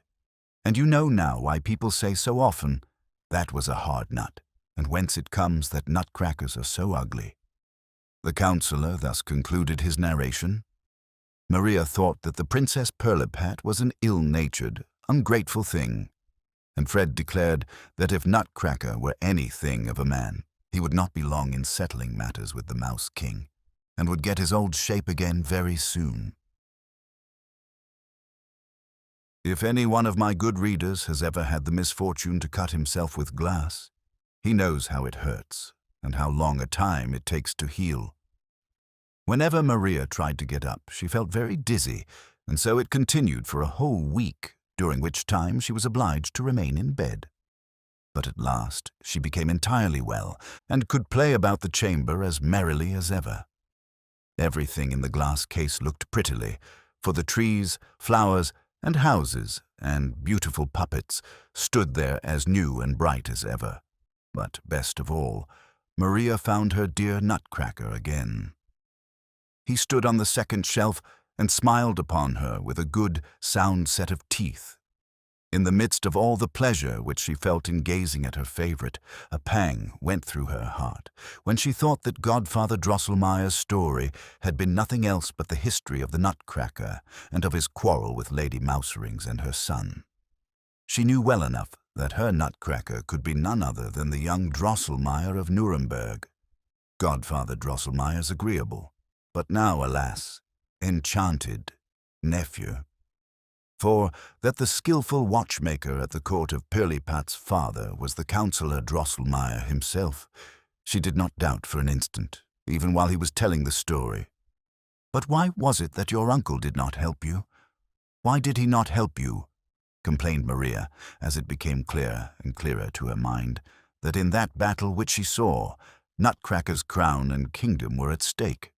Were not all the other puppets subject to him, and is it not plain that the prophecy of the astronomer has been fulfilled, and that young Drosselmeyer is prince and king of the puppets? While the shrewd Maria explained and arranged all this so well in her mind, she believed, since she had seen Nutcracker and his vassals in life and motion, that they actually did live and move. But that was not so. Everything in the glass case remained stiff and lifeless. Yet Maria, far from giving up her conviction, cast all the blame upon the magic of Lady Mouserings and her 7-headed son. "But if you are not able to move, or to talk to me, dear Master Drosselmeyer," she said aloud to the Nutcracker, "yet I know well enough that you understand me, and know what a good friend I am to you. You may depend upon my help, and I will beg of your uncle to bring his skill to your assistance, whenever you have need of it." Nutcracker remained still and motionless, but it seemed to Maria as if a gentle sigh was breathed in the glass case, so that the panes trembled, scarce audibly indeed, but with a strange, sweet tone. And a voice rang out like a little bell. "Maria mine, I'll be thine, and thou mine, Maria mine." Maria felt in the cold shuddering that crept over her a singular pleasure. Twilight had come on. The doctor, with Godfather Drosselmeyer, entered the sitting room, and it was not long before Louise had arranged the tea table, and all sat around, talking cheerfully of various things. Maria had very quietly taken her little armchair and seated herself close at Godfather Drosselmeyer's feet. During a moment when they were all silent, she looked up with her large blue eyes in the councillor's face and said, "I know, dear Godfather Drosselmeyer, that my Nutcracker is your nephew, the young Drosselmeyer of Nuremberg, and he has become a prince, or king rather, as your companion, the astronomer, foretold. All has turned out exactly so. You know now that he is at war with the son of Lady Mouserings, with the hateful Mouse King. Why do you not help him?"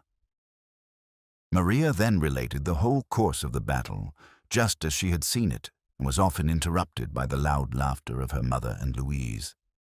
Fred and Drosselmeyer only remained serious. "Where does the child get all this strange stuff in her head, sir?" said the doctor.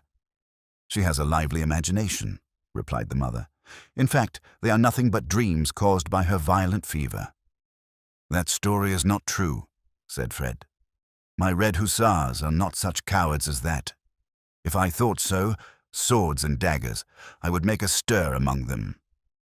But Godfather Drosselmeyer, with a strange smile, took little Maria upon his lap and said in a softer tone than he was ever heard to speak in before, "Ah, dear Maria, more power is given to thee than to me, or to the rest of us. Thou, like Pirlipat, art a princess born, for thou dost reign in a bright and beautiful kingdom. But thou hast much to suffer if thou wouldst take the part of the poor misshapen Nutcracker, for the Mouse King watches for him at every hole and corner. I cannot thou alone canst rescue him, be firm and true." Neither Maria nor anyone else knew what Drosselmeyer meant by these words, and they appeared so singular to Dr. Stahlbaum that he felt the councillor's pulse and said, "Worthy friend, you have some violent congestion about the head. I will prescribe something for you." But the mother shook her head thoughtfully and spoke, "I feel what it is that the councillor means, but I cannot express it in words." Not long after, Maria was awaked one moonlight night by a strange rattling that seemed to come out of a corner of the chamber. It sounded as if little stones were thrown and rolled about, and every now and then there was a terrible squeaking and squealing. "Ah, the mice are coming again!" exclaimed Maria in a fright, and she was about to wake her mother, but her voice failed her, and she could stir neither hand nor foot, for she saw the Mouse King work his way out of a hole in the wall, then run, with sparkling eyes and crowns, around and around the chamber, when, at last, with a desperate leap, he sprang upon the little table that stood close by her bed. "Hi, hi, hi, must give me thy sugar plums, thy gingerbread, little thing, or I will bite thy Nutcracker, thy Nutcracker." So squeaked the Mouse King, and snapped and grated hideously with his teeth, then sprang down again and away through the hole in the wall. Maria was so distressed by this occurrence that she looked very pale in the morning, and was scarcely able to say a word. 100 times she was going to inform her mother or Louise of what had happened, or at least to tell Fred, but she thought, "No one will believe me, and I shall only be laughed at." This, at least, was very clear, that if she wished to save little Nutcracker, she must give up her sugar plums and her gingerbread. So, in the evening, she laid all that she had, and she had a great deal, down before the foot of the glass case. The next morning, her mother said, "It is strange what brings the mice all at once into the sitting room. See poor Maria, they have eaten up all your gingerbread." And so it was. The ravenous Mouse King had not found the sugar plums exactly to his taste, but he had gnawed them with his sharp teeth so that they had to be thrown away. Maria did not grieve about her cake and sugar plums, for she was greatly delighted to think that she had saved little Nutcracker. But what was her terror when the very next night she heard a squeaking and squealing close to her ear. Ah, the Mouse King was there again, and his eyes sparkled more dreadfully, and he whistled and squeaked much louder than before. "Must give me thy sugar puppets, chocolate figures, little thing, or I will bite thy nutcracker, thy nutcracker." And with this, the terrible Mouse King sprang down and ran away again. Maria was very sad. She went the next morning to the glass case and gazed with the most sorrowful looks at her sugar and chocolate figures, and her grief was reasonable, for thou canst not imagine, my attentive reader, what beautiful figures of sugar and chocolate little Maria Stahlbaum possessed. A pretty shepherd and shepherdess watched a whole flock of milk-white lambs, while a little dog frisked about them. Next came 2 letter-carriers, with letters in their hands, and then 4 neat pairs of nicely dressed boys and girls, with gay ribbons, rocked at seesaw upon as many boards, white and smooth as marble. Behind some dancers stood Farmer Caraway and the Maid of Orleans. These Maria did not care so much about, but close in a corner stood her darling, a little red-cheeked baby, and now the tears came into her eyes. "Ah, dear Master Drosselmeyer," she said, turning to Nutcracker, "there is nothing that I will not do to save you, but this is very hard." Nutcracker looked all the while so sorrowfully that Maria, who felt as if she saw the Mouse King open his 7 mouths to devour the unhappy youth, resolved to sacrifice them all. So at evening she placed all her sugar figures down at the foot of the glass case, just as she had done before with her sugar plums and cake. She kissed the shepherd and the shepherdess and the lambs, and at last took her darling, the little red-cheeked baby, out of the corner and placed it down behind all the rest. Farmer Caraway and the Maid of Orleans must stand in the first row. "Well, that is too bad," said her mother the next morning. "A mouse must have got into the glass case, for all poor Maria's sugar figures are gnawed and bitten in pieces." Maria could not keep from shedding tears, but she soon smiled again and said to herself, "That is nothing if Nutcracker is only saved." In the evening, her mother told the counselor of the mischief which the mouse had been doing in the glass case, and said, "It is provoking that we cannot destroy this fellow that makes such havoc with Maria's sugar toys." "Ha!" cried Fred merrily. "The baker opposite has a fine grey secretary of legation. Suppose I bring him over. He will soon make an end of the thing. He will have the mouse's head off very quickly, even if it be Lady Mouserings herself, or her son, the Mouse King."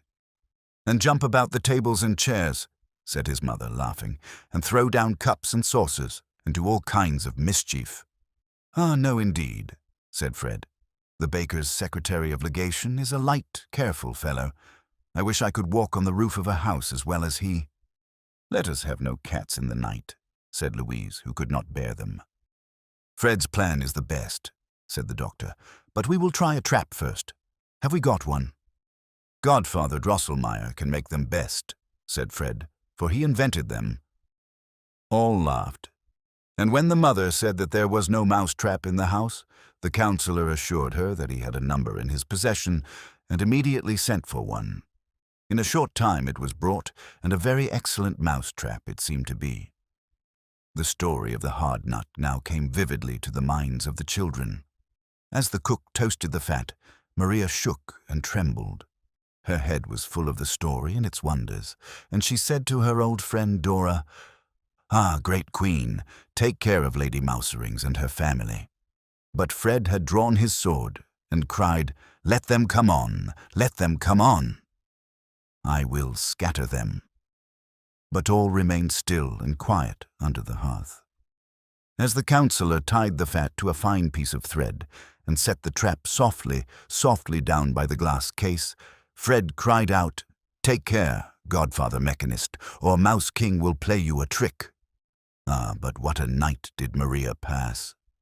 Something cold as ice tapped here and there against her arm, and crept, rough and hideous, upon her cheek, and squeaked and squealed in her ear.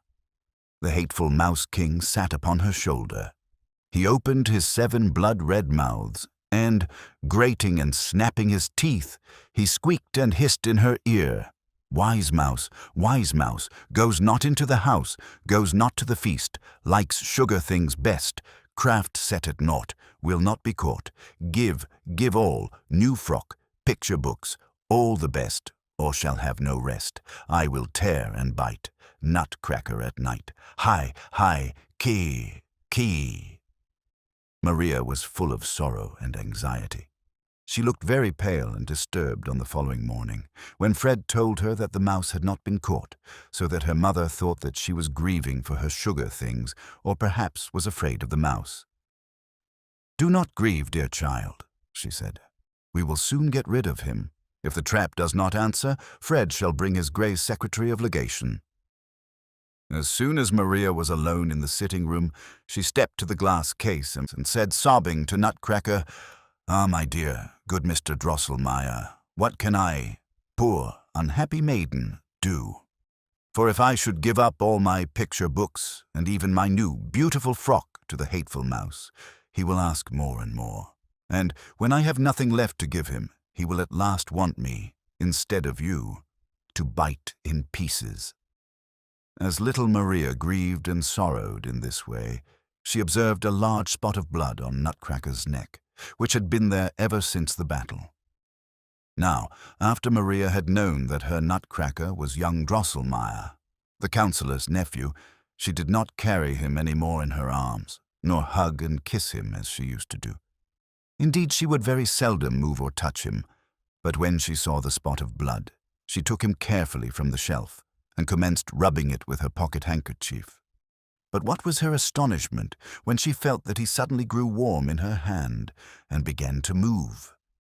She put him quickly back upon the shelf again, when, behold, his little mouth began to work and twist and move up and down, and at last, with a great deal of labor, he lisped out, "Ah, dearest, best Miss Stahlbaum, excellent friend, how shall I thank you? No picture books, no Christmas frock. Get me a sword. A sword. For the rest, Here speech left him, and his eyes, which had begun to express the deepest sympathy, became staring and motionless. Maria did not feel the least terror. On the contrary, she leaped for joy, for she had now found a way to rescue Nutcracker without any more painful sacrifices. But where should she obtain a sword for him? Maria at last resolved to ask advice of Fred, and in the evening, when their parents had gone out, and they sat alone together in the chamber by the glass case, she told him all that had happened to Nutcracker and Mouse King, and then begged him to furnish the little fellow with a sword. Upon no part of this narration did Fred reflect so long and so earnestly as upon the poor account which she gave him of the bravery of his hussars. He asked once more very seriously if it were so. Maria assured him of it upon her word, when Fred ran quickly to the glass case, addressed his hussars in a very moving speech, and then, as a punishment for their cowardice, cut their military badges from their caps and forbade them for a year to play the hussars' grand march. After this, he turned again to Maria and said, "As to a sword, I can easily supply the little fellow with one. I yesterday permitted an old colonel of the cuirassiers to retire upon a pension, and consequently he has no farther use for his fine sharp sabre." The aforesaid colonel was living on the pension which Fred had allowed him, into the farthest corner of the third shelf. He was brought out, his fine silver sabre taken from him, and buckled about Nutcracker. Maria could scarcely get to sleep that night. She was so anxious and fearful. About midnight, it seemed to her as if she heard a strange rustling and rattling and slashing in the sitting room. All at once, it went, "Queek!" "The Mouse King! The Mouse King!"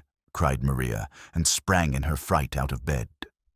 All was still, but presently she heard a gentle knocking at the door, and a soft voice was heard, "Worthiest, best, kindest Miss Stahlbaum, open the door without fear. Good tidings." Maria knew the voice of the young Drosselmeyer, so she threw her frock about her and opened the door. Little Nutcracker stood without, with a bloody sword in his right hand and a wax taper in his left. As soon as he saw Maria, he bent down on one knee and said, "You, O lady, you alone it was that filled me with knightly courage and gave this arm strength to contend with the presumptuous foe who dared to disturb your slumber. The treacherous Mouse King is overcome. He lies bathed in his blood.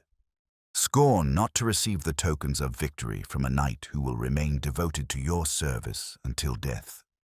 With these words, Nutcracker took off the 7 crowns of the Mouse King, which he had hung upon his left arm, and reached them to Maria, who received them with great joy. Nutcracker then arose and said, "Best, kindest Miss Stahlbaum, you know not what beautiful things I could to show you at this moment while my enemy lies vanquished, if you would have the condescension to follow me for a few steps. Oh, will you not be so kind? Will you not be so good, best, kindest Miss Stahlbaum?" I believe that none of you, children, would have hesitated for an instant to follow the good, honest Nutcracker, who could never have meditated any evil. Maria consented to follow him, so much the more readily, because she knew what claims she had upon his gratitude, and because she was convinced that he would keep his word and show her many beautiful things. "I will go with you, Master Drosselmeyer," she said, "but it must not be far, and it must not be long, for as yet I have hardly had any sleep." "I will choose then," replied Nutcracker, "the nearest, though a more difficult way." He went onward, and Maria followed him until he stopped before a large antique wardrobe which stood in the hall.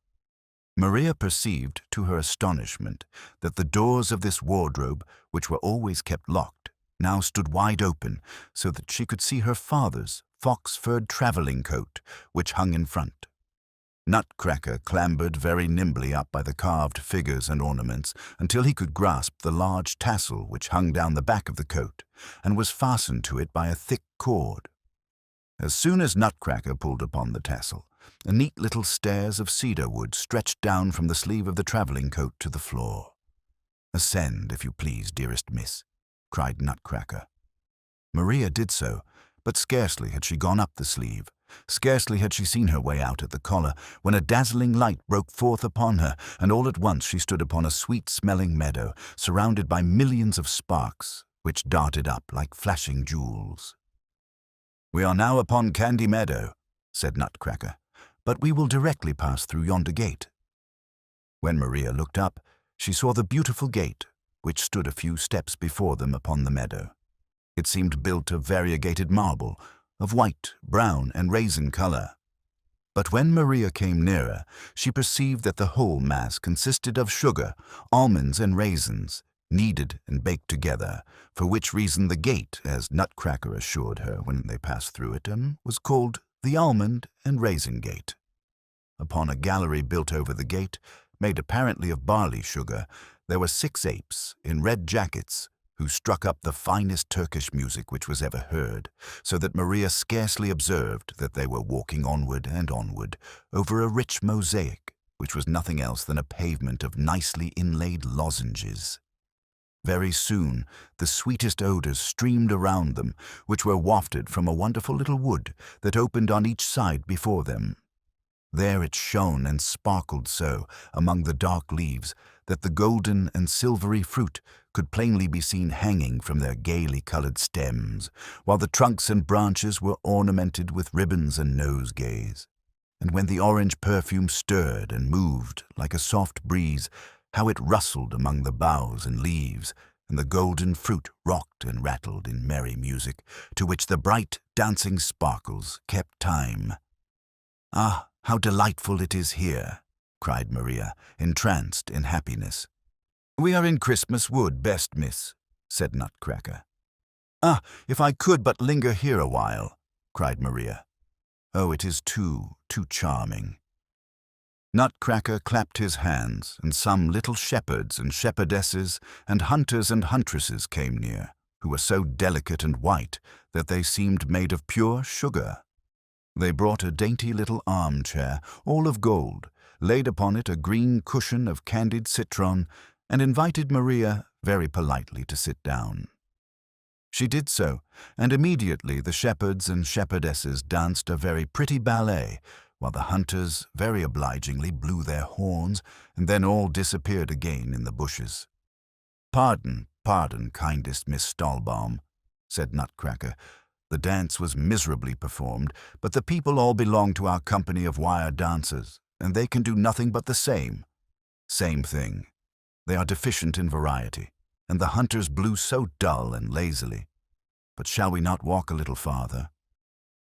Ah, it was all very pretty, and pleased me very much, said Maria as she rose and followed Nutcracker. They now walked along by a soft, rustling brook, out of which all the sweet perfume seemed to arise which filled the whole wood. "This is the Orange Brook," said Nutcracker. "But its fine perfume accepted, it cannot compare either in size or beauty with Lemonade River, which like it empties into Orgeat Lake." In fact, Maria very soon heard a louder rustling and dashing, and then beheld the broad Lemonade River, which rolled in proud cream-colored billows between banks covered with bright green bushes. A refreshing coolness arose out of its noble waves. Not far off, a dark yellow stream dragged itself lazily along, but it gave forth a very sweet odor, and a great number of little children sat on the shore angling for little fish, which they ate up as soon as caught. When Maria came nearer, she observed that these fish were shaped almost like peanuts. At a distance there was a very neat little village on the borders of the stream. Houses, churches, parsonages, barns were all dark brown, but many of the roofs were gilded, and some of the walls were painted so strangely that it seemed as if little sugar plums and bits of citron were stuck upon them. "That is Gingerbreadville," said Nutcracker, "which lies on Molasses River. Very pretty people live in it, but they are a little ill-tempered because they suffer a good deal from the toothache, and so we will not visit it."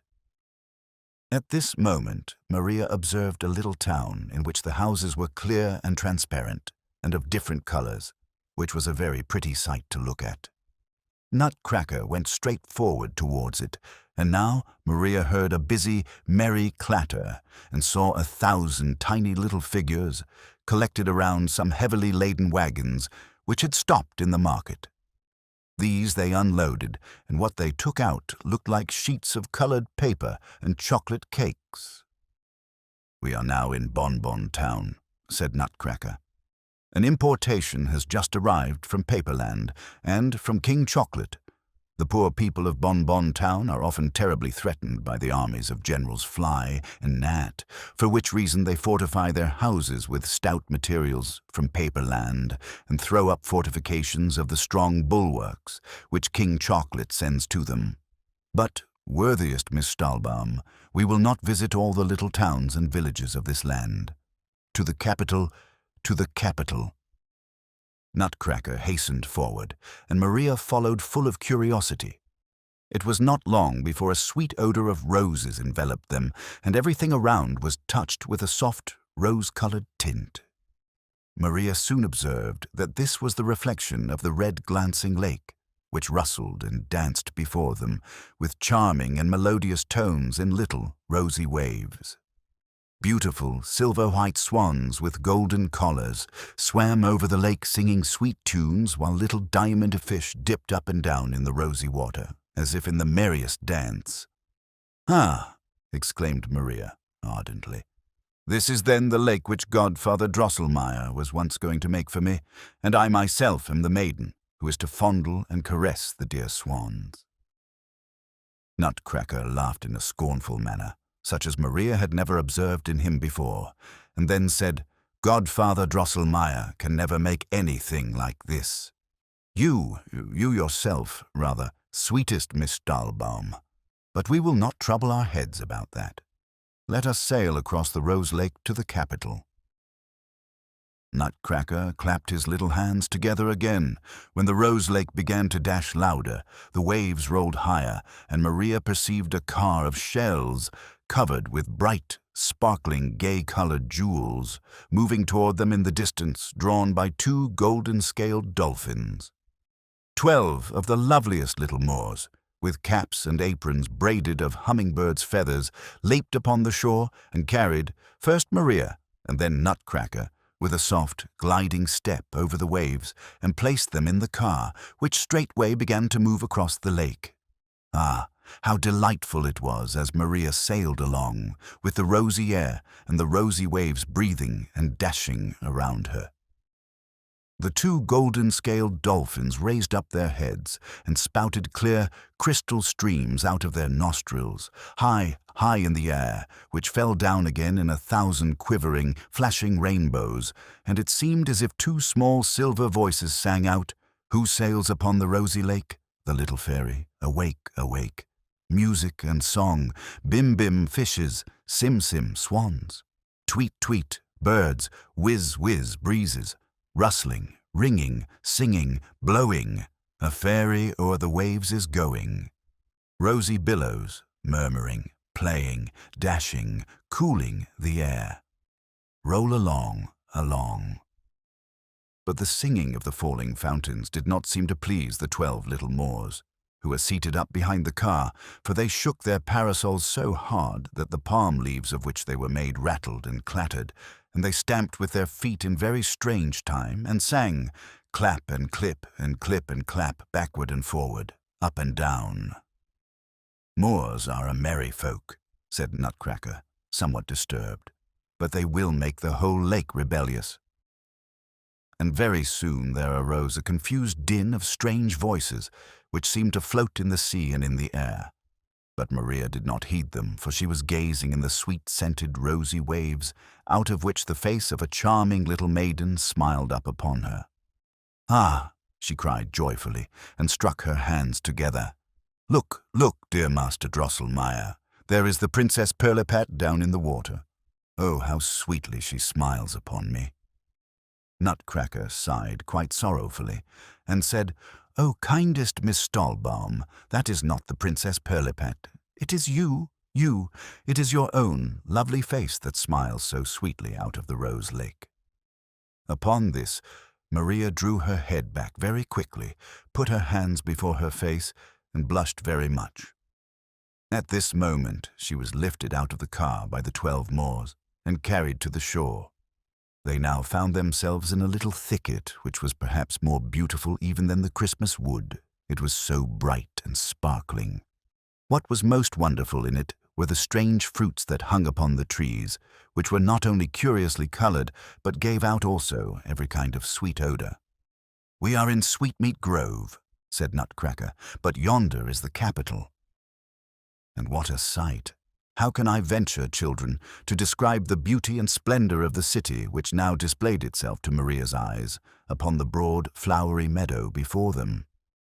Not only did the walls and towers glitter with the gayest colors, but the style of the buildings was like nothing else that is to be found in the world. Instead of roofs, the houses had diadems set upon them, braided and twisted in the daintiest manner, and the towers were crowned with variegated trellis work and hung with festoons the most beautiful that ever were seen. As they passed through the gate, which looked as if it were built of macaroons and candied fruits, silver soldiers presented arms, and a little man in a brocade dressing-gown threw himself upon Nutcracker's neck, with the words, "Welcome, best prince. Welcome to Confectionville." Maria was not a little astonished to hear young Drosselmeyer called a prince by such a distinguished man, but she now heard such a hubbub of little voices, such a huzzaying and laughter, such a singing and playing that she could think of nothing else, and turned to Nutcracker to ask him what it all meant. "Oh, worthiest Miss Stahlbaum, it is nothing uncommon. Confectionville is a populous and merry city. Thus it goes here every day. Let us walk farther, if you please." They had only gone a few steps when they came to the great market-place, which presented a wonderful sight. All the houses around were of sugared filigree work. Gallery was built over gallery, and in the middle stood a tall obelisk of white and red sugared cream, while 4 curious sweet fountains played in the air, of orgeat, lemonade, mead, and soda water, and in the great basin were soft bruised fruits, mixed with sugar and cream, and touched a little by the frost. But prettier than all this were the charming little people, who, by thousands, pushed and squeezed, knocked their heads together, huzzayed, laughed, jested, and sang, who had raised indeed that merry din which Maria had heard at a distance. Here were beautifully dressed men and women, Armenians and Greeks, Jews and Tyrolese, officers and soldiers, preachers, shepherds, and harlequins. In short, all the people that can possibly be found in the world.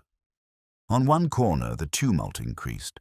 The people rocked and reeled to clear the way, for just at that moment the Grand Mogul was carried by in a palanquin, attended by 93 grandees of the kingdom and 700 slaves.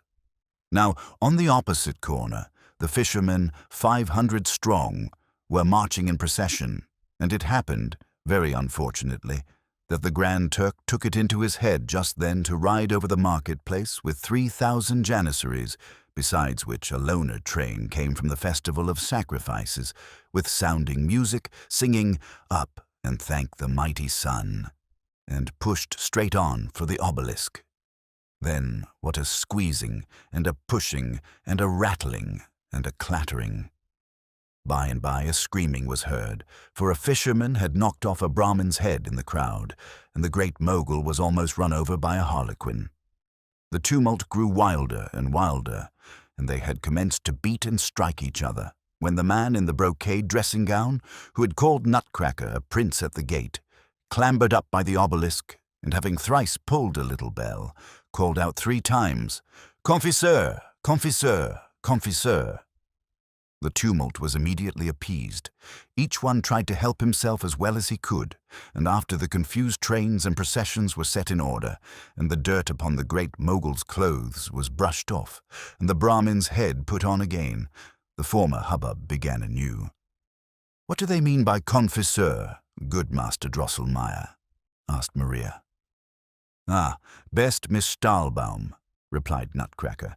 "By confiseur is meant an unknown but very fearful power, which they believe can do with them as he pleases. It is the fate that rules over this merry little people, and they fear it so much that the mere mention of the name is able to still the greatest tumult. Each one then thinks no longer of anything earthly, of cuffs and kicks and broken heads, but retires within himself and says, 'What are we, and what is our destiny?'" Maria could not refrain from a loud exclamation of surprise and wonder, as all at once they stood before a castle glimmering with rosy light and crowned with 100 airy towers. Beautiful nosegays of violets, narcissuses, tulips, and dahlias were hung about the walls, and their dark, glowing colors only heightened the dazzling, rose-tinted, white ground upon which they were fastened. The large cupola of the center building and the sloping roofs of the towers were spangled with 1,000 gold and silver stars. "We are now in front of Marchpane Castle," said Nutcracker. Maria was completely lost in admiration of this magic palace, yet it did not escape her that one of the large towers was without a roof, while little men were moving around it upon a scaffolding of cinnamon, as if busied in repairing it. But before she had time to inquire about it, Nutcracker continued, "Not long ago, this beautiful castle was threatened with serious injury, if not with entire destruction. The giant Sweet Tooth came this way and bit off the roof of yonder tower and was gnawing upon the great cupola when the people of Confectionville gave up to him a full quarter of the city and a considerable portion of Sweetmeat Grove as tribute with which he contented himself and went his way. At this moment, soft music was heard, the doors of the palace opened, and 12 little pages marched out with lighted cloves, which they carried in their hands like torches. Each of their heads was a pearl. Their bodies were made of rubies and emeralds, and they walked upon feet cast out of pure gold. 4 ladies followed them, almost as tall as Maria's Clara, but so richly and splendidly dressed that she saw in a moment that they were princesses born. They embraced Nutcracker in the tenderest manner and cried with joyful sobs, "Oh, my prince, my best prince! Oh, my brother!" Nutcracker seemed very much moved. He wiped the tears out of his eyes, then took Maria by the hand and said with great emotion, "This is Miss Maria Stahlbaum, the daughter of a much respected and very worthy physician, and she is the preserver of my life. Had she not thrown her shoe at the right time, had she not supplied me with the sword of a pensioned colonel, I should now be lying in my grave, torn and bitten to pieces by the terrible Mouse King. View her, gaze upon her, and tell me if Pirlipat, although a princess by birth, can compare with her in beauty, goodness, and virtue. No, I say no. And all the ladies cried out, no, and then fell upon Maria's neck, exclaiming, "Ah, dear preserver of the prince, our beloved brother, charming Miss Maria Stahlbaum." She now accompanied these ladies and Nutcracker into the castle, and entered a room, the walls of which were of bright coloured crystal. But of all the beautiful things which Maria saw here, what pleased her most were the nice little chairs, sofas, secretaries, and bureaus with which the room was furnished, and which were all made of cedar or Brazil wood and ornamented with golden flowers. The princesses made Maria and Nutcracker sit down and said that they would immediately prepare something for them to eat. They then brought out a great many little cups and saucers and plates and dishes, all of the finest porcelain, and spoons, knives and forks, graters, kettles, pans, and other kitchen furniture, all of gold and silver. Then they brought the finest fruits and sugar things, such as Maria had never seen before, and began in the nicest manner to squeeze the fruits with their little snow-white hands, and to pound the spice, and grate the sugar almonds, in short, so to turn and handle everything that Maria could see how well the princesses had been brought up, and what a delicious meal they were preparing. As she desired very much to learn such things, she could not help wishing to herself that she might assist the princesses in their labor. The most beautiful of Nutcracker's sisters, as if she had guessed